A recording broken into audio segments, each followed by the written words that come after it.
Hello, everybody, and welcome to the show where, after the collision, we sift through wreckage.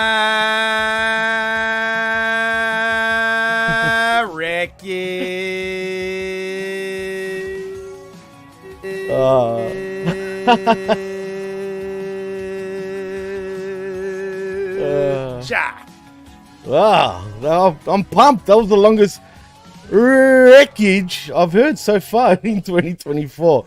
Now, as you just heard, that is the vet Jamie Williams. I am Jimmy T. We are your hosts for the wreckage. We are live on the YouTube via Hamin Media Group and on channelattitude.com after the fact. Vet, what is cracking, my friend? And how you been, man? How's the week been? And what an interesting 24 hours in the world of professional wrestling, shall I say. Quite interesting. I'm not looking forward to Forbidden Door, per se, only because of the length. I think they got a nice card, but I would like to watch that over perhaps 3 shows. I don't want to watch it on one. So perhaps I will take my opportunity to do that. Perhaps I will watch an hour here, an hour there, take a nap, watch a third hour. Perhaps I will spread it out over my whole weekend, because this is basically the start of my weekend. I just got off of work, kicked my boots off, came onto the wreckage with Jimmy T, ready to talk about Collision. Can't wait to talk about Collision, but we'll wait a little longer because I'm sure we got some chit chat to catch up on. But I'm doing well, to answer your question, if that was indeed your question. Doing well. It was my question, and we are going to be set for a chit chat of news and whatnots in professional wrestling. Not that it's been a crazy week, to be fair, but I just want to start with one thing. Have you heard about the controversy of MJF and Tama Tonga and their logos and their shirts? Have you heard the latest craze? I mean, I've seen people talking about it, but I chalked it up to absolutely nothing. So I moved on with my life, and I guess everybody else didn't. Is that what you're saying? Well, yeah, just before we went live on the air right here for the wreckage, I was just scrolling through the Twitter as I do sometimes before we start the show. Mm-hmm. And I saw a bit of a debate going on about, and MJF is getting pretty pissed about it. He's just like, can you stop sending me pictures of Tama Tonga shirts? So basically, I don't know who copied who, but they've both got the same logo.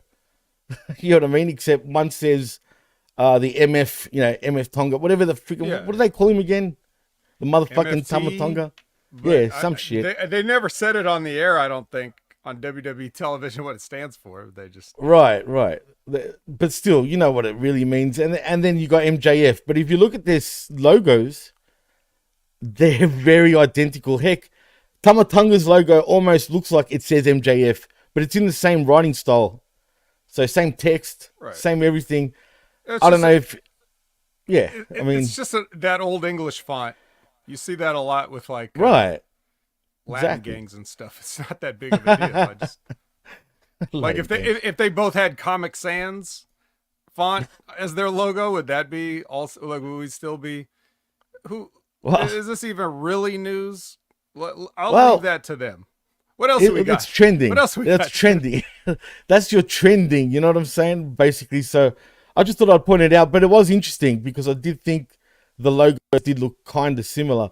But as far as proper news goes, again, look, to be fair, it's been kind of quiet, man. I'm not going to lie. I mean, nothing really much has gone on other than apparently an update on AEW and Warner Brothers Discovery working relationship and media rights talks.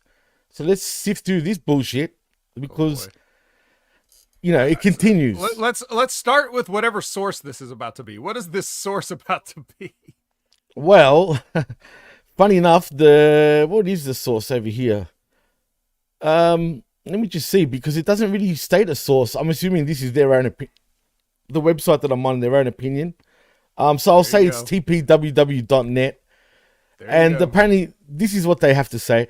AEW's television deal with Warner Brothers Discovery is currently expected to expire at the end of this year. AEW is currently still in their exclusivity window for talks with WBD for a potential new media rights deal that is believed to expire this July. Here we go. So far, this sounds like, okay, welcome to Earth. Well, yeah, and speaking of the source, we've got the biggest tomato sauce, not actual sauce, in Fightful Select. Ooh. And this is what they had to say, reporting that their sources stated that AEW and Warner Bros. Discovery officials have felt good about the notion that they will continue their working partnership, as WBD officials reportedly have been actively pitching and taking part in their cross-promotional work with AEW, such as the House of Dragon themed episode of AEW Dynamite this past May. It was reported that WBD also works with AEW on the Young Bucks Reebok sneakers deal and promotion. It was also reported that AEW and WBD have held weekly meetings on Mondays to talk about integrations, creative plans, and to avoid any issues that could potentially come up. In regards to AEW's talk with WBD, though, for a new media rights deal, it was reported that an offer is on the table for AEW, and this offer has been there for months. Details regarding the terms of this offer are currently not known. It was also reported that the whole "there have been talks going on for some time" situation have, is the reason why conversations have continued, apparently. It was also reported that the monetary amount for a potential new deal depends on a number of factors, and AEW's weekly shows, as well as any potential affiliated shows, such as reality series, potential time slot changes, AEW's library streaming, and possibly pay-per-view rights. This was just a whole bunch of blah, blah, blah to me. Right. To be honest. And no new information. No new information, like, at all. So I don't know what the hell that was about. We already know, well, we don't know, but going by what everybody's saying, we've already known this information, right? If it's true or not, that's another story. But it's just like the Ricochet. Have you heard the latest about Ricochet also, Vet? He's going to make you laugh, completely, though. This gets good. Wait. Well, Mr. Sean Ross Sapp reported that there's a 70%, the wild card match on Forbidden Door tomorrow? There's a wild card, right? It's a wild card. Get this. Jeff Jarrett drew the wild card. Really? Well, that's his match. Oh, yeah. His match. Sorry, you're right. Well, apparently that wild card is going to be none other than Ricochet. But get this. Yes, but get this. It gets better.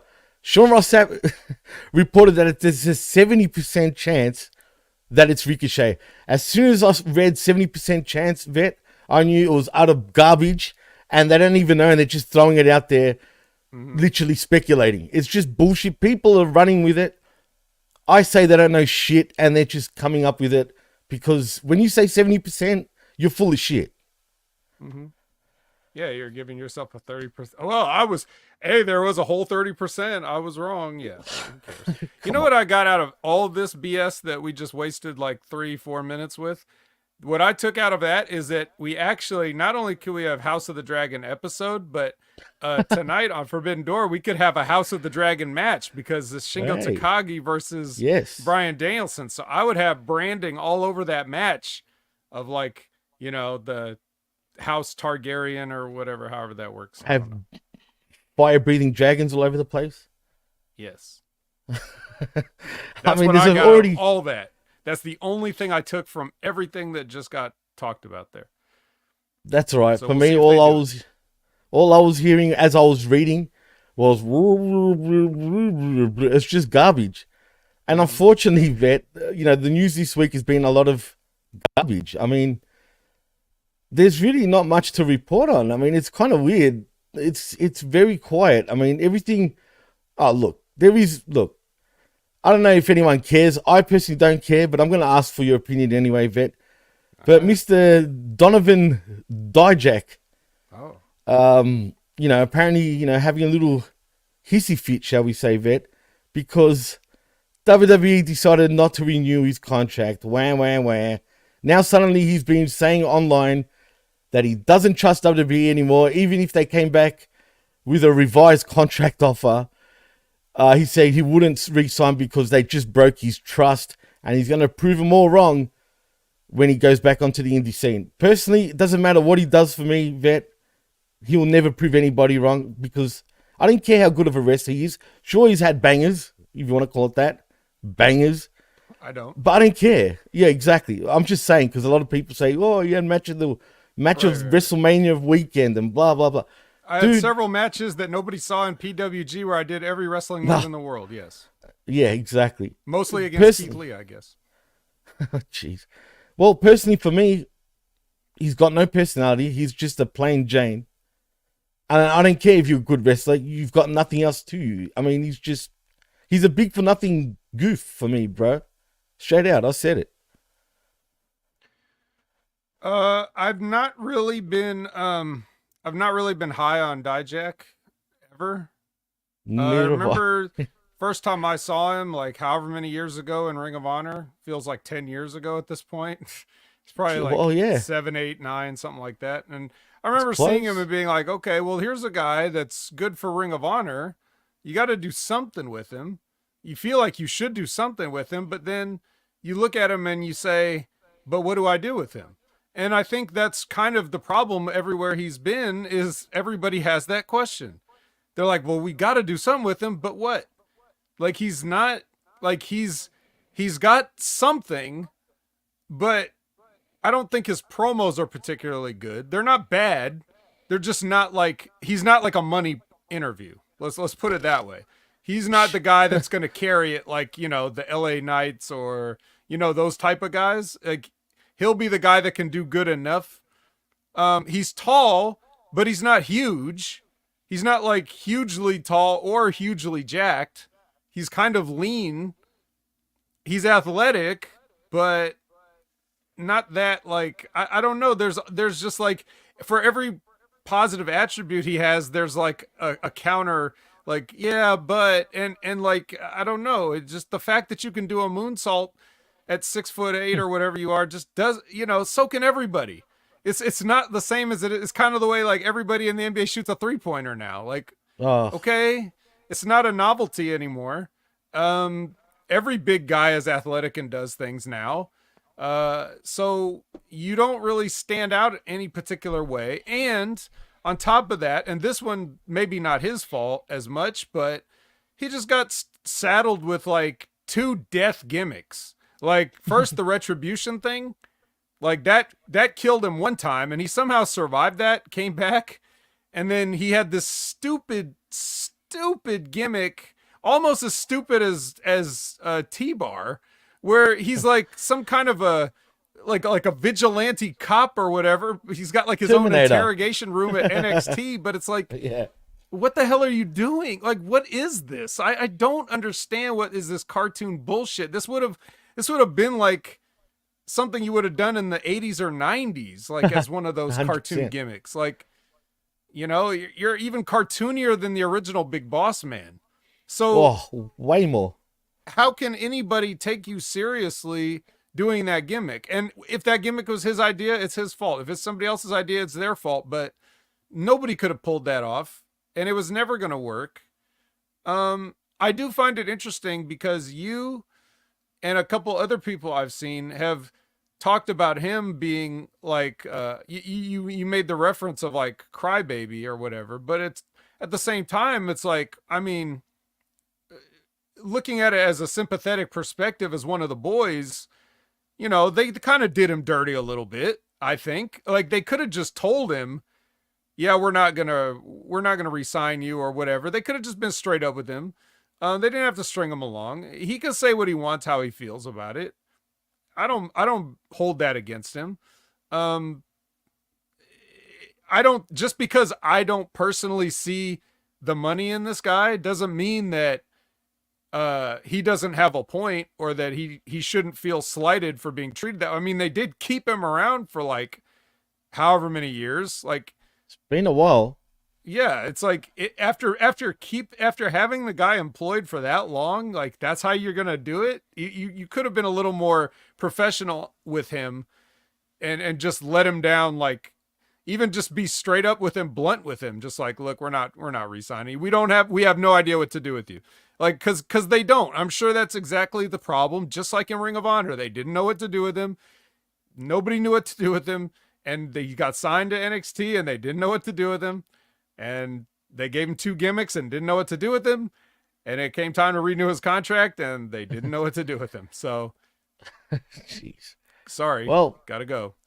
Well, that's it. I mean, it is what it is. Look, if he proves me wrong, by all means, prove me wrong. But like you said, even back from the Ring of Honor days, man, I just couldn't stand him. And I couldn't stand him in WWE. I was kind of surprised in some ways that WWE even signed him. I get why, because he's, you want to call him big in today's wrestling. He's kind of big, right? I mean, not the biggest, but decent sized. Tall, definitely.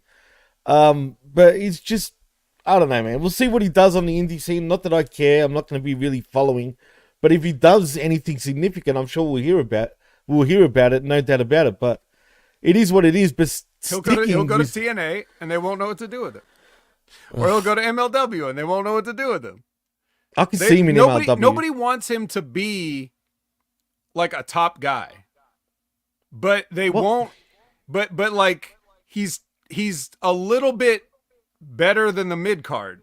So he's in a weird spot where he just like, where do you put him? We're not gonna make you the guy. I could see if he's stuck around Ring of Honor, like if he just stayed there, they could have eventually made him the Ring of Honor champion at some point. It would have been like one of those hard earned, like, hey, you've been here and you finally made it type deals.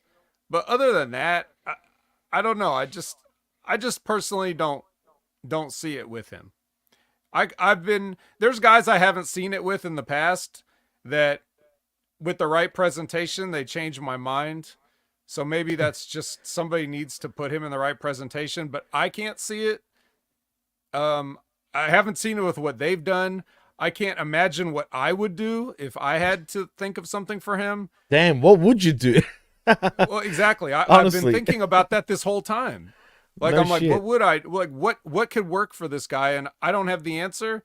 So that means that I just assume that guys like Triple H and everybody else can't quite figure out the answer either. They know they want him because he's talented, but then when he's there, it must be something that even stuff that we're not seeing, like, not that he may not be a nice guy, but maybe he just, is he too dorky, dude, in some ways?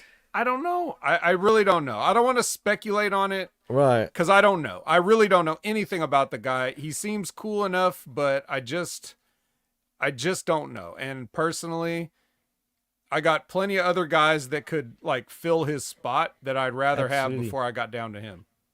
Facts. Straight up. But Cold Blooded hit the nail on the head with this, and I agree with him. Cold Blooded says in the chat, he reminds me of every power plant dude on the WCW roster in 2000. Facts. He kind of does. He's got more of a, well, see, here's the difference. Like, compared to guys like Jindrak, O'Hare, those type of guys. Those studs, though, man. They're big and they're jacked, but they had 2 left feet and they were terrible. And they had no charisma. You think Dijak has no charisma? Mark Jindrak has 0 charisma, bro. And that's what I'm saying. Like, just because you can leapfrog and drop kick doesn't mean you're a wrestler. So I think Dijak had an aptitude for wrestling, but he's better than those guys at the actual having matches. But, ultimately that doesn't mean he could draw any more money with those. Those guys weren't going to draw any money either. True. But you know what? WCW did see something in those guys where they did get a pretty decent push when you think about it in WCW. Heck, even WWE thought something of them too, but that didn't really last, obviously. Yeah, because again, you see 2 jacked, tall white dudes, and you're like, well, you got to have them, and it doesn't matter if they're terrible. We'll teach them to wrestle, and they never could. They just never. They don't get it. The aptitude. They don't get it. They never got it. You bring up an interesting point because if you remember years ago, since you bring up Jindrak and O'Hare and whatnot, remember how people now look at O'Hare like he could have been some big deal when he was playing that Devil's Advocate character. I mean, back then I didn't really see it, right, still. But, are people sort of, is it going way over their heads by saying that he could have been a big deal if WWE just ran with him? Do you think O'Hare could have been a bigger deal than he was? He could have been a bigger deal than he was, but it depends how things would have turned out. Obviously, he died way too soon. Absolutely right. I don't know if he would have learned what it took eventually, or I mean, it's always hard to say because we know what we know. Like, even if he hadn't died, what if he still had substance abuse problems the whole time? Like, he still wouldn't have lived up to his potential. Like, if he just survived his substance abuse, then he just would have been a problem and he might have got released anyway. Who knows? I don't know. They, when the WWE wants to go with somebody, it tends to kind of work. Like when they're serious about it. If they're half-ass about it, it's not going to work. But it's true. He could have done better than he did, but we never really got to see the full potential. There was no hope for Jindrak, but he's such a cheese sandwich. There's nothing there. Cheese sandwich. Well, he did have a decent career, and I think he still does in Mexico at the very least. So right, because in Mexico he's a complete anomaly. In 2000s WWF, 6'6" white dudes grew on trees. There's again, I can do a leapfrog. Okay, so what? You jump high. Okay, go play basketball again. Oh, you're not good enough to play basketball? All right, then we got nothing for you. You're cut. Wow, you're right. It's true. It's facts. I never really dug him myself, but sticking with Dijak, it's funny you say he'll probably end up in MLW or what's it called, TNA. Action. Then he can have NXT matches again. Oh, he'll love it. If he goes to TNA, but he can get back into NXT. Oh my god. Imagine that. But funny enough, AEW CEO Tony Khan held a media scrum on Thursday, Vet, to promote this Sunday's AEW New Japan Pro Wrestling Forbidden Door 2024 event at the UBS Arena in Long Island, New York. And here are some of the notable highlights from that interview and that press conference or whatever, media conference. Great. Well, this is what he got asked. On the topic of an update on Britt Baker's recovery from a back-related injury, Khan stated, "I'm really excited about Britt Baker being close to ready for a return to AEW. She's been out with an injury and was not cleared to wrestle. I do expect that sometime soon she could return. I would absolutely love that. I'm very excited about getting all of our top stars back. It's been great having MJF back. So many top stars had been away.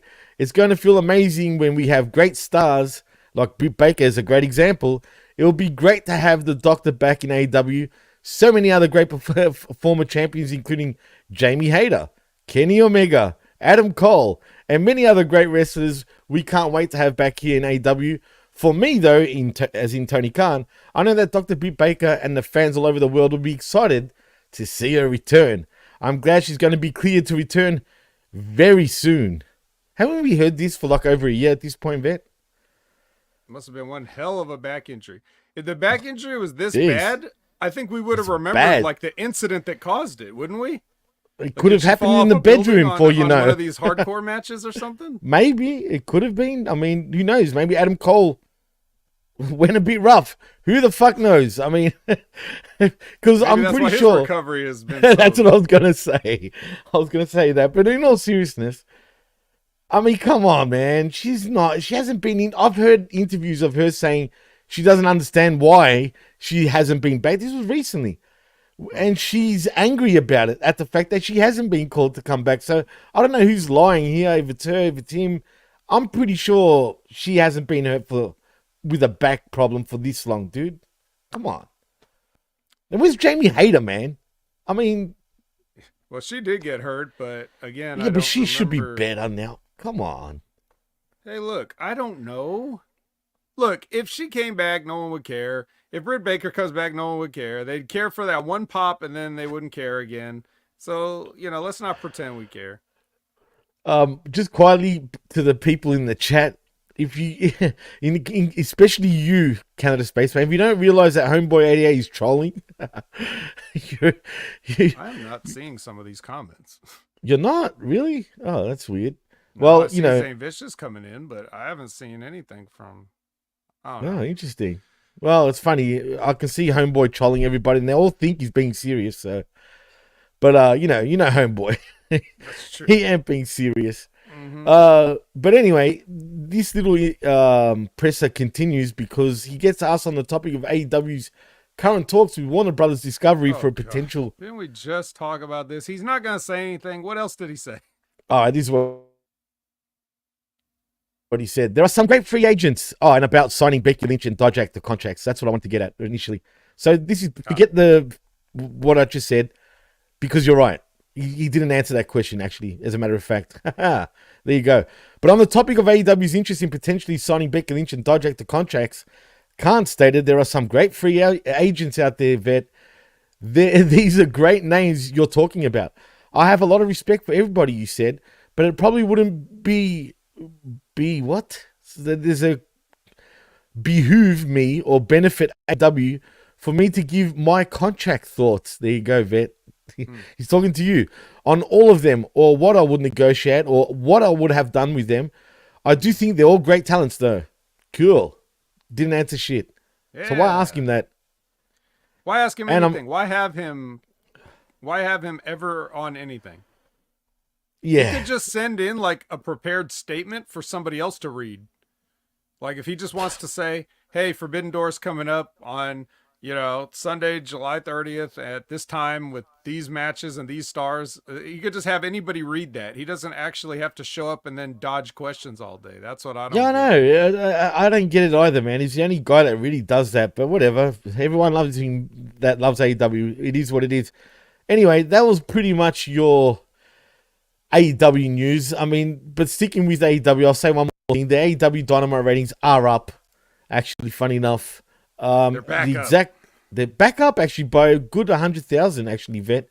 Wednesday's AEW Dynamite did draw 680,000 viewers on TBS, up from last week's 502,000 viewers, Vet. So that's a decent. I knew that 500,000 was so weird. That's pretty low. That low. Right? So it must have been some random thing, but maybe it was Black Panther's fault. Maybe. Don't throw me off, bro. Come on. Maybe it was Black Panther's fault. I don't know, man. But they're back up the BBC doesn't do it. It takes the BBT to do it. Wait. BBC? Yeah, the BBC, no ratings. BBT, right. ratings. Yeah. I'm not going to get into that. I won't even go there. But I won't. I definitely don't want to get into it, if you know what I mean. But well, thank you, D, with the throw. Live on the air, good catch. Live on the air, good catch. Great catch. Ding. It was it was a great catch. But anyway, AEW, just strap your seatbelts, peeps, and get ready for a 20-hour extravaganza starting with a 5-hour pre-show. Just saying. Yeah. Let's telling you. Let's get into it, Jimmy. Let's take them home. Let's take them all the way home now. Should we like collision? We should sift. Should we sift it? You think we should sift it? Let's do a little siftage. Let's siffage. Put the gloves on. You know what? I should bring gloves. Let me get my gloves. Yeah. Next week I'm bringing gloves for real, man. Yeah, but one more thing I did want to say about sifting. No, it's not news. It's nothing more. Okay. But what I want to ask you though, before we get into it, why does this guy continuously want to get pay-per-views that go for like longer and longer? Why does he want to have pre-shows that's booked like a main card show on the pre-show? I mean, how does that make people want to buy in, dude? Because for me, by the end of that pre-show card, I'd probably be tired. I'm not going to lie. Well, this is an era of on-demand, so perhaps we get enough from the pre-show and then we buy it and then we save it for later. It's like when you get a whole pizza and then you put like the rest in the fridge, maybe? Is that like you enjoy a few slices while it's hot, put it in the fridge, analogy.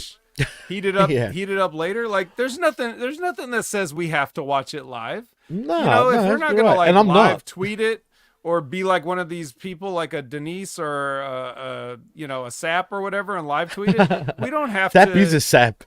Yeah, we don't. Who says we could watch it on our own time? That's what I'm gonna do. Be damned if I'm gonna watch this in real time. That's all right. You said you're gonna do it like a 3-day block. I'll probably do a week block to watch all this, man, because it's too much. I'll get angry. I'm not lying. I'll actually get pretty angry if I actually sit through the whole thing. If I know I'm going live right after that show and I have to like watch it all the way through, I'll be in a shitty mood, put it that way. And then I'll just be shitting on the whole show because I'm pissed off that I watched 20 hours of this shit. So you're right. It's probably best that I watch it in blocks, just like you suggested. Otherwise, I'm just going to be annoyed. So let's get sifting through the wreckage because, Vet, I thought this show didn't you, was... Jimmy? Didn't you love it? I didn't love it, but it was good. It was a good show for me this week. Yeah. There was a lot on my menu, put it that way, the a la carte menu. So I'm full. Yeah. I got full. Yeah, me too. Boy, let me tell you. I was worried that it was going to be front loaded, but even towards the end there was things that I still liked, but we'll break that down as we go. But we're starting off with Orange Cassidy, so that's already you're putting a main event superstar just to open your show. So you know you got a good show coming when you got Orange. Superstar. And his good friend, the Stone Pitbull, is here with one of the best entrance themes in all of wrestling. So you get to hear the entrance theme. The Stone Pitbull, Tomohiro Ishii is here. These guys are tag team partners from the past, stable mates from the past. I guess Chaos doesn't exist anymore. Chaos has exploded. I guess it's over with now that Okada's gone. So, you know, they're all free agents and but these guys, just because they're not in the exact same official group anymore, doesn't mean they can't still be friends. So Ishii and Orange are friends. And, you know, Ishii's always had that history, Jimmy, of like, he has those oddball partners. Like, he tagged with Toru Yano for how many times in the World Tag League? Like, it was funny, though. I'll give it that. But you're right. They like to do the contrast, like where he's dead serious and he's got a goofy partner or whatever. So it works. And they're taking on an actual faction of TMDK. So we got Shane Haste and Robbie Eagles. Oi, oi, oi. Yeah, Shane Haste is weird, bro. I'm not gonna lie. He's weird. You know, not all Australians act like that. I'm just saying. He was in that group with T-Bar and yes, that's right. What was his name again? Rude Boy? Sorry, no, it wasn't Rude Boy. Slapjack. How do I forget Slapjack? Yeah, I mean, he's put on a lot of weight, man, since the last time I seen him, dude. Yeah, he's pretty good. Well, so I think he does this on purpose where when he came back to New Japan it's a New Japan thing, dude. After the whole Retribution thing and he went back to New Japan, the way he acted was like that he was mentally damaged from that gimmick. Are you serious? That's pretty funny, actually. Right. It's pretty smart. And again, nobody cares because Shane Haste is not like that amazing or entertaining, but like at least it's something. Because even before that, he was even more bland before that. So now with this flavor, if you see what he's doing, he's actually playing off his WWE gimmick. That's funny. And making it like the reason why he's off now. Like this messed him up so bad. He's off with the cuckoo's nest basically because of WWE and Slapjack. Right. God damn. Darkseid says they were going to call him Slapnuts, but Jeff Jarrett beat him to it. Yeah, by like 20 years he beat him to it. It's not long, not long at all. Yeah, but Robbie Eagles on the other hand has no excuse. He's just a little weirdo. So, dude, I've heard stories. Look, I'm not going to mention names, but put it this way: you probably know who I'm talking about. Who told me this? Not that he told me not to say anything, but I've been told firsthand by a person that knows him. It's pretty obvious who I'm probably talking about. I bet I know, but we don't have to I bet you do know, but I won't say it. But apparently, Robbie Eagles is a little dick in real life, and a little egotistical dick. I can see that, bro. I can see it too. Anybody that wears like a bandana around your neck, like a freaking dog, bro. Obviously, a dick. Yeah, he's a little dog. He acts like a dog. I mean, tiny, they call him young man. He's a tiny man. I've been next to him, dude. I tower over this little prick of a guy.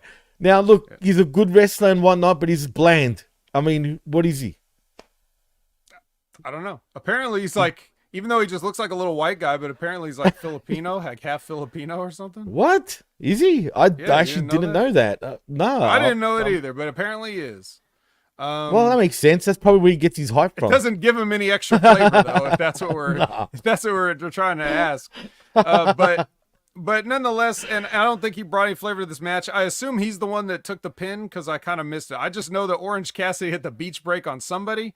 And then I thought in my mind, like, well, I'm not looking, but why wouldn't it be Robbie Oh, it Eagles? was. No, it was. Okay, it was. Okay. Now that I think back on it, it actually was. It was a decent match, I guess. But you know what, dude? Ishii was just there doing fuck all, to be honest. What did he do? That's the best. He done hardly nothing. It was orange. A+. Dude, it was orange all the way through in this match for his team, and Eagles and Haste doing their thing. So I don't know why they booked it that way. I mean, it makes sense, I guess. But Ishii is getting up there in age a little bit. Mm-hmm. But have you seen Ishii in person, actually, Vet? No. Wait. Maybe? Dude, if you have or haven't, but obviously you can't think about it. So next time you ever do, you're going to freak out at how small he truly is, dude. Oh, yeah. He is mini-me. Like, I mean, he's tiny, bro. I was like, wow. You could tell he's small. It doesn't give it justice unless you see him in person. It's like, fuck. His head barely goes over the top rope, dude. Yeah. Think about that for a minute. That's fucking small. But he's a pitbull, so it's all right. Exactly. He's the best. Everybody loves him. He's the best. Absolutely. Yeah. He's everything that's right with wrestling. A+ Ishii. A+ Ishii. I like it. Yeah. Orange, fine. Whatever. I think the reason, to your question, the reason they've featured Orange more is because he's the one that's got the important match against Zack Sabre. So I just wanted to make sure he was getting highlighted. They even had him on Rampage the previous night take on the Outrunners in a handicap match. So who? As in Orange? Okay, I watched half of Rampage. I didn't watch the start of it, so it must have happened at the start, right? Mm-hmm. Yep, it was the opener. So two shows in a row. Orange working hard. Orange always working hard. And he was. I'll give him that. He was working hard, if you want to call it hard. You know what I mean? But the real highlight for me was later on. We'll talk about it when we get there because it made me laugh. But anyway, yeah, Orange worked his ass off, and he still got the win, I guess. So it's hard. There you have it. It's hard to work hard and look lazy at the same time. He's a genius. He's a genius. All right, now here's something I didn't like, but it was short, and we just moved on. And that is the Hangman Page vignette. Oh, with yes. this goofy ass music in it. What was that? Who is excited about this? Who saw this and was like, "Woo, Hangman"? Even in this vignette, he had like a glittery cowboy shirt on. Like he's like he refuses to be self-aware. Yeah, he's just a goose. That's what we like to call people here in Australia that just doesn't listen, bro. Mm-hmm. A goose. And he clearly, not only did he not listen to his peers that are, that might actually give him some sound advice, but apparently he knows better. So who are we to judge, Vet? When we saw a corny ass vignette of him reminiscing about the Elite, right? And thinking about, clearly, we're in his brain, we're in his head. Thinking about thinking about Scotch, and thinking about Swerve. I mean, he's still on that same shit, Vet. Yeah, man. Nothing's changed. Well, he's the one that left. I don't know if, he's got anybody to blame but himself. But I'm sorry, I also know that he doesn't need to ask anybody's advice. So nope. No, he's better than that, Vet. No, much better than that. He's good. Extremely good. Don't change a thing. Do not change a thing, Hangman, if you're listening. Actually, you wouldn't be listening because you don't listen. Well, he should, but he won't. But put more sequins on your shirts and pants. Yeah, and more butterflies in sequence. By the way, more fringe. Make a butterfly, but make the butterfly fringe. Like make like a butterfly shaped fringe thing. Whatever that looks like. Yeah. It's gonna look like someone hung tinsel off a butterfly. Is what it's gonna look like. Literally hanging butterflies. Actually, that's a good idea, Vet. But he doesn't listen. Just be his whole gimmick. He could, instead of a cowboy, he's the fly boy. Like the fly boy, but not like a fly boy. Like he's pretty fly for a white guy. No, we literally mean fly boy, and not like a pilot, not like a military pilot or anything.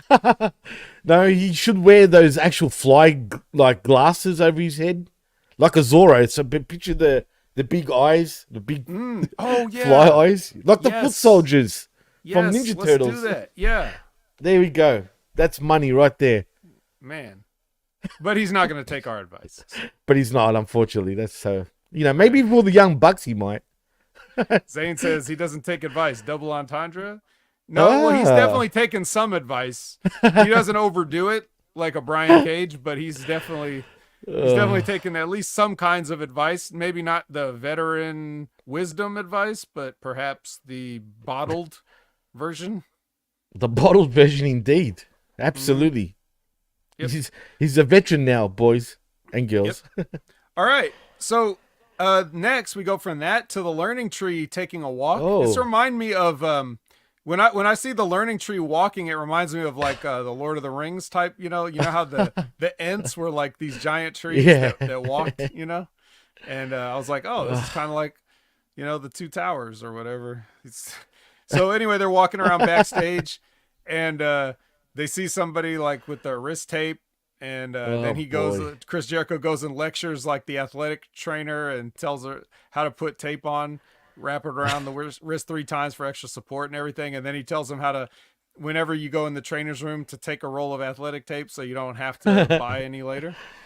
Yeah. Speaking of that, we see little urban boy, Keith. I was thinking of Keith Urban. Mm-hmm. Look at me. Bad Apple. Big business, Bad Apple, bounty hunter, Brian Pakeith. Brian Pakeith, who's a thief now, apparently. Took the whole box. There's a bounty on him. He's going to have to catch himself. At least someone's listening and taking advice in AEW. Yeah. Jeez. Turn yourself in, Brian Pakeith. You know what's I'm sorry, no offense to our Canadian listeners out there. I love you, Canada. Don't get me wrong. But this is the most Canadian thing I've seen in pro wrestling in a long time, bro. Straight up. Mm-hmm. Like, hi, everybody. Like, do you know what I mean? They might as well call themselves Terrence and Phillip. Him and Big Bill. Why not? Oh, hey, Terrence. Right. Come on, man. One thing that sucks about Chris Jericho is people always give him credit, and they always say the same thing. For evolving?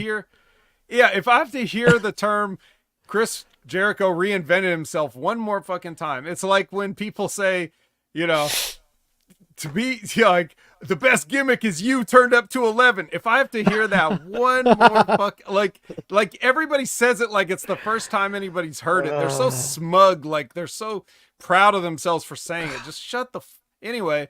So you'll never hear me say that shit. Right. But that's a good thing in a way, right? For a while. But the problem is Chris Jericho has done things that are so wildly different that in reinventing yourself that much doesn't make sense.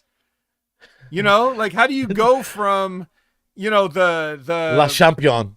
The pain maker to this guy who's just like, hey guys, and talks like with a loud voice, like he's deaf. You should always take a roll of athletic. He's talking like he's yelling across the room all the time, and his face is like, so he's doing that on purpose. I know it's not that he's trying to do something in his face. He's doing exactly the gimmick that he wants to do, but the gimmick comes off as even cornier because it's like, why is he acting like this all of a sudden? Right? So could be a mental illness like Zane Vicious suggests. Yeah, maybe it is. Maybe he's senile, but it doesn't seem like that. It doesn't seem like that gimmick. It just seems like he's doing weird. He's just behaving like a cartoon character for no particular reason. And it's funny, but it's just to me. It insults your intelligence, Vet. Let's be real. I think it would be better if he just made it slightly more realistic. Just slightly. Just a little bit. Like acting like he has a mental illness? Like, AKA say, what's his name? No, just he could just act like himself. But, like, in terms of, like, the way he speaks, But just, like, he could just say... Stop being obnoxious, in other words, right? Yeah, he could still say the same things. Like, he's like, hey, guys, let me tell you something. When you come in this training room, just take one of these rolls of athletic tape for yourself. Like, he's telling him a secret, even though it's on camera. Right. But when he's just like yelling it, like doing that oblivious, like yelling like, loud hey guy guys. Gimmick, yeah. Right. Yeah. It's like he's doing a SCTV character or something. So it's like, I would just prefer it to be a little more, of course I prefer everything in wrestling to be a little more realistic. So of course I do. I'm with you. I agree. I'm one of those guys too, but Jose said it himself, man. Jericho has regurgitated himself again. Hey guys. I mean, look, he's a revolutionary wrestler. He's once in a lifetime talent, vet. I mean, or apparently 12 times in a lifetime because he 12 just keeps on changing it. 12 times. You can't tell me otherwise. The Painmaker, Le Champion, Y2J, the Walls of Chris Jericho, whatever the fuck. Lionheart. Lionheart, there we go. Exactly. Yeah, wasn't he just doing circle? Lionheart like, hey, I'm back to when I was in Mexico. And then he just, for no reason, and then he just starts doing this learning. I know I'm forgetting one. What was the one where he was wearing the sparkling freaking jackets, dude? The coats. What was he calling himself then by that point? Sparkly jackets? I think it was just... Oh, that was the Friends of Jericho, the Circle. Nah, after Inner Circle. What was the group called after the Inner Circle? See, I've forgotten already too. That's what I'm saying. There's been too many. Oh, the Ocho, exactly. The 8-time world champion. Sorry, not Ring of Honor champion. Yeah, when he was the Ring of Honor champion, remember that? Yeah, there's just too much. The learning tree now, and the obnoxious, the ever revolutionary Jericho. People call him the GOAT, vet, legit. If we're legitimately forgetting how many gimmicks he's had, that's not. I would say that's less of a good sign, right? That's a bad sign. Oh yeah, Jericho Appreciation Society. Thank you, Darkside Castle. Also, yeah, Jose and Darkside had that one. Yep. All right, enough about him. We'll see him later. We're not done with Chris Jericho. We'll come back to him. So we've spent enough time on him right now. We can come back to him because right now it's time for my main event. Okay? Ooh. Finally, Stephanie Vaquer has come back. Oh, he did. AEW to take on friend of the show, Lady Frost. And you know sorry, Lady Frost. I don't want to sound cold, but we're gonna have to put your push on ice right now, okay? Nice. Because we got a real hot tamale coming in.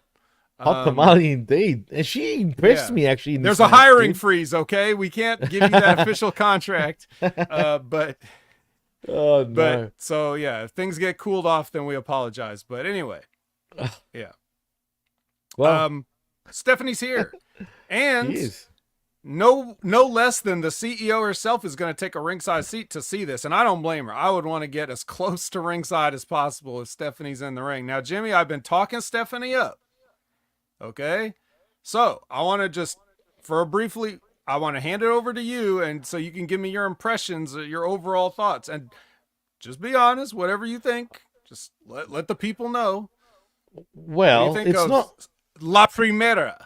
La Primera, that's right. I like that name too, which is an awesome name, even though it means the premier. But still, look, this is not the first time I've seen her. It's probably the second time I've seen her though. Mm-hmm. And you know what, dude? She made Frost look stupid in some ways. She impressed me, dude. I'm not gonna lie. I like her look. Is she from Chile? Mm-hmm. Originally, she's Chilean, right? Mm-hmm. She doesn't even look Chilean, dude. Not really. I thought she was she was born. I don't know exactly what her heritage is. I was going to ask you that. Is she like just, Anglo background? Because she comes across that way. Maybe a little, but who knows? Well, I was impressed. Some of her moves were unorthodox. I felt like a couple of the moves that she did to Frost kind of, I don't want to say, look, she's either really good and she fooled me, but there looked like there was a couple of snug shots to her face, man, which sort of... took Frost by surprise in some ways, and the move where she gets Frost in the head scissors and then bangs her head onto the canvas, it just made her look so bad, man. But oh man, I was impressed by her. I liked it, and then it got better though, Vet, because I saw someone I hadn't seen in a long time in the sexiest woman in Mexico, I guess, should we say, in a sexy star, which is interesting. Do these two interact a lot? Because I don't know. What, sexy star? I don't know. Who are you talking about? You talking about Zeus's when she comes in at the end? Wait, wasn't that sexy star, dude? No. She looked like her. That was Zeus's again. Her tag team. Wow. Wait, so they've got with her. Wow, why did I think that was sexy star, bro? Because she has a pointy mask. Yeah, maybe. Because I didn't hear the name. I literally didn't hear the name. I'm like, oh, is that Sexy Star? She's much chunkier than Sexy Star. I thought so. I was going to say she put on a lot of weight. Yeah, sexy. Yes. That's what I was getting at. You More know like what I mean? sexy famous star from Carl's Jr. Hardy's, but Man, they got the yes. same mask, bro. Tell me They differently. look, I they- can't tell the difference. Well, it's kind of like, you know how a lot of masks look similar. You know, like a lot Right. of guys had a mask that looks similar to like Rey Mysterio. You know, Well, like, yeah, true. yeah. It's just, you know, there can only be so many masks. So they have the ones that look like kind of pointy. You know, like Sexy Like a Star has, star, like, sort of. pointy looking mask. Yeah, Yeah, I don't know like why a I thought butterfly, that. like Hangman Page, whatever. Oh, Um, that's what it yeah. was. Nah. Ooh, maybe No. that's a gimmick. He can be the masked rider, but have a Ooh. butterfly like mask. It could look like the Divas belt. Does he wrestle in Stardom, possibly? Yeah. I mean, is that possible? Oh, Could there you be. go. Cover up. But yeah, but back to your thing, I was impressed with her, man. I'm still shocked that wasn't Sexy Star. But and you're right, Zayn, she probably won't ever work for an American company ever with her history. The sexy star that, you know, shot on Rosemary that time, she's been replaced. There's the person that's called What? Sexy Star now is a different wrestler. Really? Yeah, it's kind of like the Sin Cara thing. Ugh. Which makes we're me actually going to laugh get later the on. real Sin Cara coming up on That Forbidden will Door, but and that segment popped me when we get to it. That was Okay. awesome. Anyway, yeah. Now I'm even more shocked. So we got two La Parcas. One passed away, but the one we knew of in WCW was still yes, he's still the alive. real La Parka LA is Park. still alive as LA Park. Right. Right. So I'm confused. Why did The Mexico? new sexy star different than the, you know, the bitch sexy star that nobody likes. So where's the bitch sexy star now? The one that shoots on everybody. I don't remember. I lost track. I'm sorry. Interesting. Thanks Anyway, for telling me this. look, neither here nor there, as Big Ray would say. Right. To your point about the match, there was a couple of what it looked like to me, and I could be wrong. But what it looked like to me was that I don't know what the deal was. There's clearly some communication between them that was slightly off.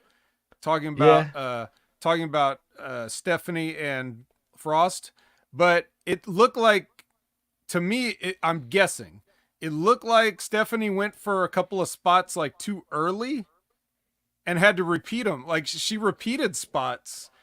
It was almost like Frost was saying, not yet.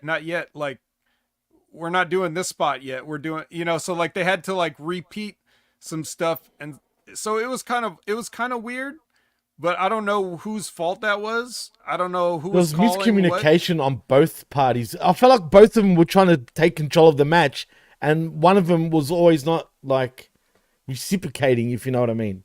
Right. So it was not like, and the crowd was like a little bit didn't know what to make of some of it, but then they kind of popped for some of the stuff, like when you were saying like the stiff shots. I don't think it was a stiff shot, the one that everybody thought was like that. You would probably be thinking that the handstand Frost did on the apron and when she got super kicked in the face. Oh no, I know that was just good camera work. There was another one though in the middle of the ring, and I'm not sure if it was during the commercial break. Because remember, on my feed, right, I don't get the break, right. So I'm not sure if it was during the commercial break or not. But there was a time where they were in the middle of the ring. I know what you're talking about on the apron, which was doing the handstand. That's your typical super kick to the face.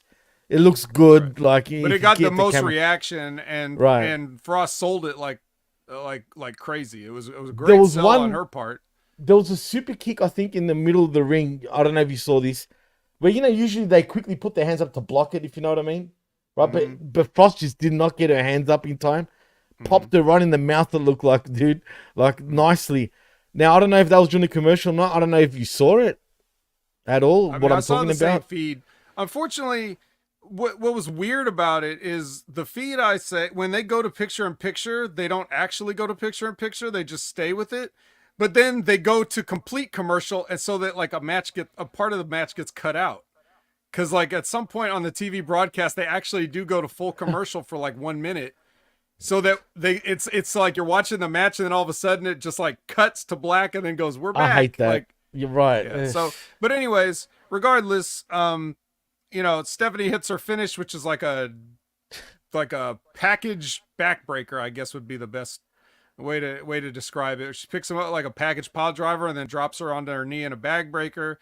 And then, so she picks up the win there. and then they do like a little face off with Mercedes, and then Stephanie's like, okay, I'm leaving, and then Zeus's that's when she comes in and attacks Mercedes, and then they both kind of beat up Mercedes, and then Stephanie holds up both championships. And is that a sign of things to come? Probably not. No, she's gonna lose. We can dream. We can dream. Well, put it this way, man. Stephanie really did impress me, and she carries herself well, dude. I like the way she carries. She comes across as confident as well. I wouldn't be afraid to put. Yeah, smug. Very smug, as she should be. She should be confident. She should feel that she can go. Exactly. She's la primera. She's no CEO, but she is the premier female athlete right now, possibly in AEW even, and in Mexico and South America for that matter, including Chile. But in all honesty, though, dude, I feel like there's a bit of, I don't want to say friendly rivalry, and there's a little tension. I truly think Stephanie thinks she's above Mercedes Moné. And Moné probably just looks down on herself also, right? Unfortunately for Steph, Moné is going to get the win anyway. And that's that. It's just, it is what it is.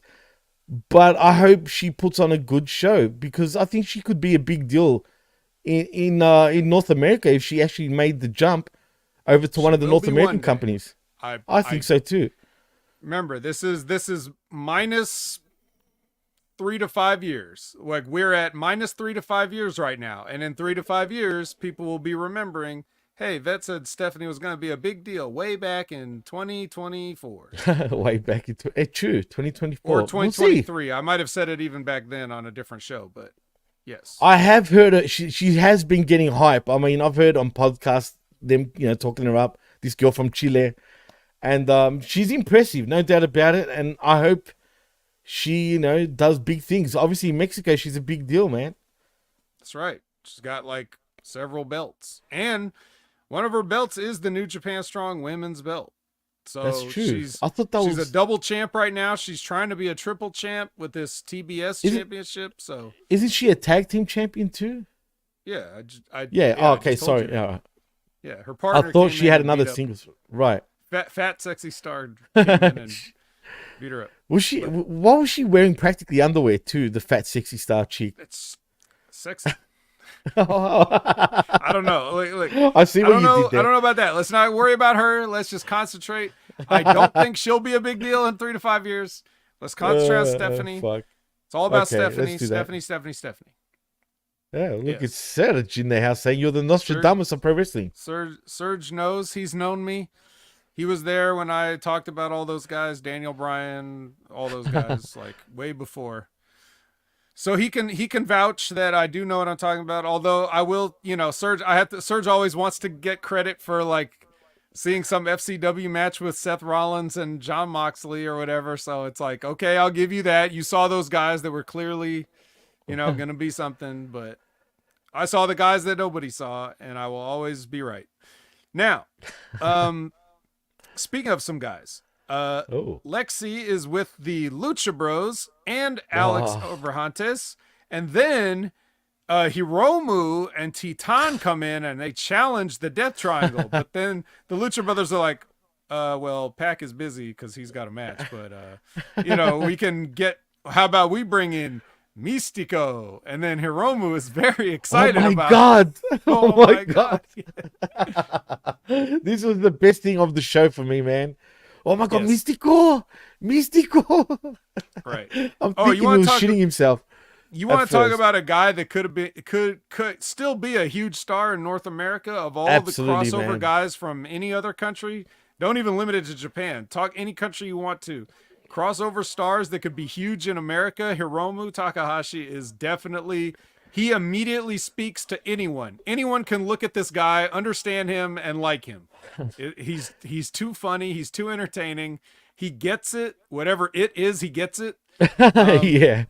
And whatever and he's very, he's the ultimate pro wrestler. He can do it all and be entertaining while doing it.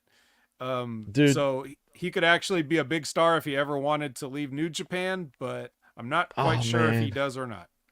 Dude, he's truly one of my favorites. Like, look, I missed him, dude. You know me, I've fallen off New Japan in 2024, especially, right? It's pretty tough. It's a tough watch, and I hate that. I feel guilty almost to an extent for not keeping up with New Japan. But I hadn't seen Hiromu in a long time. And just seeing him again and seeing him do this shit, I truly missed him, man. He brought a smile to my face. I even rewound it and watched it again. Just that part, man, because he just popped me. Hiromu is something else, man. And you hit the nail on the head. If you can't get into Hiromu, there's something wrong with you. I'm telling you. He's the ultimate pro wrestler in every sense. And like you said, you don't know what it is that he gets, but he gets it. He just gets it, dude. He just totally understands, what it takes to be a pro wrestler. And he keeps it kayfabe, dude. Like, right. And he's absolute kayfabe. He's from all the different like gimmicks he does, but here's a guy that does lots of gimmicks, but it's the same gimmick. Unlike Chris Jericho, that same guy. Completely changes everything. This guy brings different things, whether it's Daryl or like when he is in a tournament where he has like the big like the trophy. Well, no, he has like the big ass like a binder with like all of his opponents in it. And he'll bring those things. But it's not. He doesn't just do stuff like, oh well, this worked in Japan, so I'll come to America and do it. No, he knows where he is and what to do where he goes to get over. Like he'll get something that overseas fans can understand. That isn't just. It's not like you have to be Japanese to understand this guy. So I just wish he seems like the kind of people that WWE would love because dude, he could be an ultimate babyface too, right? Imagine him in R-Truth. Imagine, oh my god! God! The things that the comedy they could produce would be unbelievable. But dude, if he sticks to talking Japanese to Truth and Truth is talking English, right. it would be hilarious to me. Like I think that would be absolutely funny. But man, don't say shit. They would like probably that do because... a thing like where Hiromu spoke English and Truth spoke Japanese. You know what? He actually. You know what made me laugh too? Did you notice with Penta and Phoenix when Titan was talking in Spanish, they were acting like they didn't understand him. They're like, "What? They don't understand." It's like, what the fuck? He's from Mexico too. You know what I mean? Yeah. But him saying fucking, "Oh, Místico, no, Místico." Oh, that man, that's Hiromu right there, dude. Like pure Hiromu. He's a fun. Not only is he a fun guy, he seems like a fun guy to meet for sure. I reckon you would have such a laugh with him if you would like to hang out with him. You'd just be laughing the whole time, through. But he's just a fun-loving character that you can easily get behind. And if you say you can't get behind him, there's something wrong. I don't care if he doesn't even speak English. There's some connection that he's able to do that you just get him as a character. But if you read the subtitles with his Japanese stuff, it's some of the funniest shit you ever read, dude. Oh, yeah. Go to everybody. Anybody who wants to go down a Hiromu rabbit hole could easily go tumbling down for hours. But like, even if he doesn't, like, so even when he just goes out there for matches, his body language tells you the story anyways. Like he's just awesome, man. He's gonna entertain you. So we could do a whole show on him, but absolutely, he's just getting in a 6-man tag match apparently against Místico. So Místico, the original Sin Cara. The original Sin Cara. That's true. And one of the biggest stars in Mexico, if not the biggest right now, I guess. Absolutely. Even though he's finished, he's not the same anymore, let's be honest. But he truly is one of the biggest names in Mexico, period. Mm-hmm. So we'll get to see him as the Lucha Bros partner, which they're allowing this because neither guy has worked a singles match for AAA in like a long time, and they're probably not planning to do much in the future. So that's why this is allowed to happen. Normally CML and AAA won't even come close to interacting, but I guess the Lucha Bros are far enough distance now from AAA that they feel like it's okay. But it's still a big step. It's a huge deal, bro. Maybe, absolutely. Politically in the wrestling landscape. Chill the fuck out entirely, but it's stupid, dude. You know what I mean? It's freaking pro wrestling. They're gonna kill each other over this shit. It's like Death Row versus Bad Boy back in the 90s, it feels like. Right. the way they like, it's like two cartels going at it, for crying out loud. Like, relax, fellas. It's professional wrestling, for crying out loud. Yeah, But it's one of those things that's been going on so long. It's like, do any of the people there still remember why this started? I have no idea, bro. It's weird. It's a weird thing. All right. So anyway, next is Serena Deeb versus somebody named Kelly Madden. It's just a get over match for Deeb, but one thing I noticed in the match was that Deeb had like a little more snap on all of her stuff. She like looked really crisp in there. She looks healthy, man. She's back. This person was a jobber. She treated her like a jobber. Like, it's time for Serena to get over, so she got over. And she even did a little bit of showboating. So it all looked good. This is, to be honest, I've been worried about Deeb a little bit after watching the past few matches. Not all of them, but like there was a couple of them right when she came back the first time where I was like, these aren't the best. I know she can do better than that. This looks like more like what she's doing. Like I said, good match with Willow, that was good, but that was like a longer match, but this, she was like really aggressive and it looked This good. was a throwback for Deeb, man. Like, I felt like this is the old her again, and she comes, like you said, she was snappier. She seemed in the mood. She was up for. She looked happy too, dude, and she looked healthy. More importantly, I think she's over whatever she was going through. I think we can possibly say she's well and truly over that. I just hope that she gets that fair sort of run, because they should give her one run at least with one of those women's championships. I think she could absolutely. And I hate saying this because people think, I'm being biased because you guys are. I'm not, man. We've called her out. You've called her out. And she's also, a friend of yours. You don't want to sound like a mark. Be like, give her the belt. That's what I'm saying. That's what I mean. Yeah. So I'm always worried about how people take it. I'm not saying it because of that fact. When I say it, I truly mean it. And if we need to criticize it, we will. I have in the past. I mean, and you have, and you're close to it. So, you know what I'm saying? It's not what you think. I truly hope she does get a run with the championship.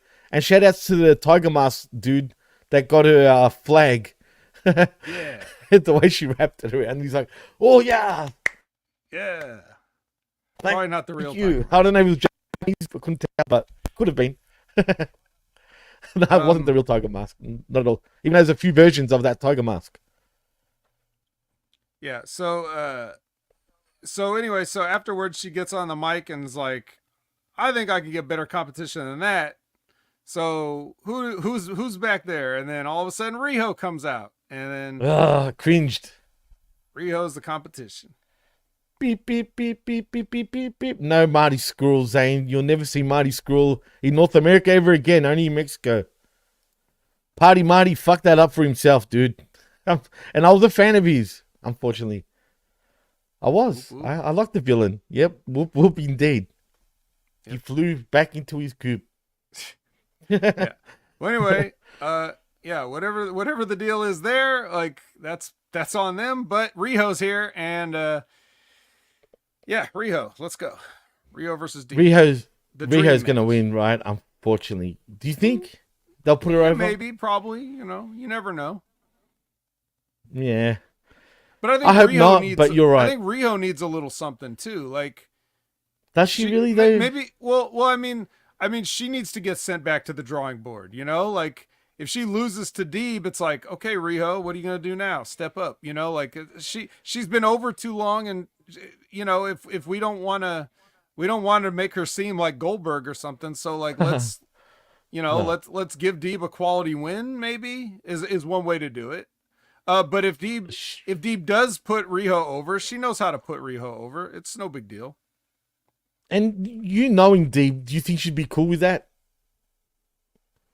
I think so, yeah. I don't think okay. I'm just wondering. She's not a selfish. She gets it. Right. Right. I'm just wondering out of curiosity, you know what I mean? Because she can come across what? You have to think, like, regardless of what anybody thinks about Riho, she can go. She can work. Well, she's the one that's been pushed. Right. Like, that's just how it is. I mean, like it or not. It doesn't matter. She's the one that's been pushed. So if she just does jobs out of nowhere, it looks weird to the fans that have been watching for a long time. Right. So. And a lot of the fans do like her, you know what I mean? And I get it, but the thing that annoys me... Finally, Rio's in there with somebody that's a similar size to her. Actually, she still looks small compared to Dee, bro. Honestly, she kind of did. But what annoys me is that even if she does get the win and whatnot, she disappears for another 6 months. That's what I mean. Like, give it to Dee, who's going to be on your television program, way more consistently than Rio will be. So that's my only problem. Also, is this happening just like because it's like, well, Forbidden Door, so we have a Japanese person? Like, that's why. Wait a minute. She works there. It's not forbidden. She's a contracted wrestler. She's Japanese. That's forbidden enough, Vet. That's what it is. I think it's time to revisit the branding of this show because it's really not that forbidden anymore. Nope. Not this year. I think if you want to do the whole Japanese wrestlers thing, now you have the whole Wrestle Dream show. You could make that the Japanese wrestler show, and then you could take this June event and rebrand it, name it something else, just make it a different show or something. Forbidden Door is just done. Like, the name's done. It's not forbidden. It's clearly not forbidden. So maybe it's okay to get rid of things and bring in new things. So I agree.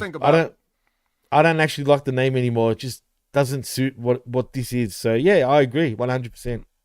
Right. Now we get more tree walking. Chris Jericho's going to give a hand washing lesson this time. Yeah, if you're going to wave, make sure you have a clean hand. That was funny though. I'll say that much. Except it was a little racist, if you get my drift. If you know what he's implying. Right. So that's that, and then we go to break, and then we come back, and then we get a Zamboni lesson. And then Chris Jericho's going to go talk to the Zamboni drivers to make sure that they understand the history of Zambonis in America. And then it turns out they open the door to find their Forbidden Door opponents in the janitor's closet or whatever. And then a brawl ensues, and then they fight out to the crowd. And then they fight out, they fight into the ring. And then all of a sudden, this is a kind of a 3-on-2 because, Bad Apple, big business bounty hunter Brian Bakeith only has one good arm. So, who comes out to save the day but randomly Jeff Cobb, I guess. Man, he looked good tonight, actually, or last night, as a matter of fact, Vet. And we'll get to that also. But Cobby's back. Cobby's always back around this time of the year, Vet. Comes in, does his forbidden shit, goes away after that again for a whole year. I like Cobb, though. I'm cool with him. He's cool, but, But he's got no personality, really. Let's be honest. He does have he's kind of like, his personality is kind of like Jack Black. He acts like Jack Black. Is that a good thing? He acts like a Hawaiian Jack Black, yes. I don't know. I don't know if it's better than having no personality, but I don't know if it's the best. Yeah. He's been the same shit for way too long at this point, I feel. You know what I mean? Like, there's been no sort of real evolution with him over the years. He's kind of Maybe that's why he joined the learning tree. He's going to learn how to reinvent himself. Maybe. Imagine that. He becomes Le Champion. That's revolutionary. There could be a lot of potential for... Well, I don't want to say a lot of potential. There's some potential for some comedy if Jericho is trying to teach Jeff Cobb how to reinvent himself. God. Like, you could get some skits out of that. Unfortunately, I think, like you said, he'll be gone after this Forbidden Door, and there won't be any of that, so it won't really matter. But it's definitely something you could do because Jeff can play off of that. Again, it's the same way you were talking about, Hiromu's interviews. If you go watch those, if you watch Jeff Cobb's New Japan backstage comments and stuff, he's always like goofing around and like making jokes, and it's a personality. You don't really see it out in the ring, but right, it's true. He could do it. Zane brings up an interesting point. It's crazy how short he is, though. He's pretty short. It's true. Hey, remember when he was Monster Masastas on? Yes, I do. Don't remind me. Lucha Underground. Well, when they first show that character, like you see Dario Cueto is like looking up at somebody that looks like he's like 10 feet tall. But he's really fucking And then, 4 feet. yeah, and then he finally makes his in-ring debut and it's the short guy. I thought that was funny. Oh man, do you think they did that on purpose though? No. Yeah, I don't think they didn't did know, either. That's what I'm saying. They probably didn't know who was going to play that character when they first started shooting it. Fuck, unbelievable, but still fun times. Yeah, good time. Abs. All right. And then we get a sort of like a short little package about Zack Sabre Jr. and Orange Cassidy and their match coming up. And then Lexi's interviewing Orange Cassidy. This is great. And then Zack interrupts and basically says, you know, I respect Well, you, basically, Orange Bollocks. wait a second. Basically, Orange is crying because he feels like he's not getting respected by Zack Sabre Jr. And then, you know, ZSJ just comes in. He's having a hard time. He's like, nah, mate, I respect you. I respect you, mate. You know what I mean? And then basically he's like, okay, put your hands in your pockets. I dare to put your hands in your pockets. Go ahead and put your hands in your pockets, like he's ready to hit him if he does it. I actually like this segment. I'm actually kind of intrigued by the matchup. I really am. I actually looking kind of forward to this match, but it's more because of Zack Sabre Jr. But I think these two, you know, you were talking about Cobb and comedy acts, you know, you could get potentially some funny stuff. I think these two can do some funny shit. Like if they gave him the actual time and, you know, weeks to actually do it. Unfortunately, Zack Sabre Jr. doesn't have weeks to do anything in AEW because, you know, he signed in Japan. But Zack Sabre Jr. is still so underappreciated in many ways by the fans that every time I see him again, he's so good at, like, he's funny too. If you get his humor, he's a character, man. And I love his cocky attitude. Like, I'm better than everybody because I'm British, basically. You know what I mean? Mm-hmm. He's a laugh for me, man. I like Zack Sabre Jr. in every way. And I'm looking forward to this match. Yeah, these are two of the more creative guys, right? I think, when it comes to, like, the way they work their matches, even though they're totally different. So it seems like you wouldn't obviously put these two together, but it makes sense if you do think about it. It works. They complement each other. Their characters complement each other too. Right. So we'll see what they do. You're right. Zack Sabre's underrated. I don't think people really appreciate as much because they just don't get to see it that much. So. Right. And Serge, if you're still watching, like, he put on all that weight you were talking about. He's still small and he's still smaller than you would like, but compared to how he was like several years ago, like he was extremely he's put on. And now he's just normally thin. Dude, he was a surfboard back then. He had the worst looking body. Now he's actually a good size. I actually think he's a great size for his body, if that makes sense. I think he's perfect. I know he looks a little sloppy in a way since he's put on the weight. Well, yeah, but it suits him. Let's say he's not taking any advice. Let's put it that way. So None. He's just gaining weight by gaining weight, so he's going to be a little bit skinny fat, but yeah, he's got the baby fat. It looks like that, you know, sort of baby fat, but yeah, it's all right. It suits him anyway. Right. So there's that, and then we go from that great technical wrestler to another one. Hechicero is next. I thought of you straight away, Vet. Straight away. And he made this. He was doing that too.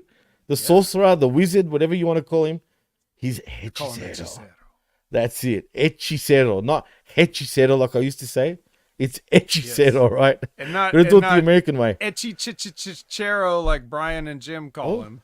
Like, that's not the white guy way of saying it. You know what I mean? Hechicero, or like McGuinness would say. You know, I hate the way he pronounces some shit.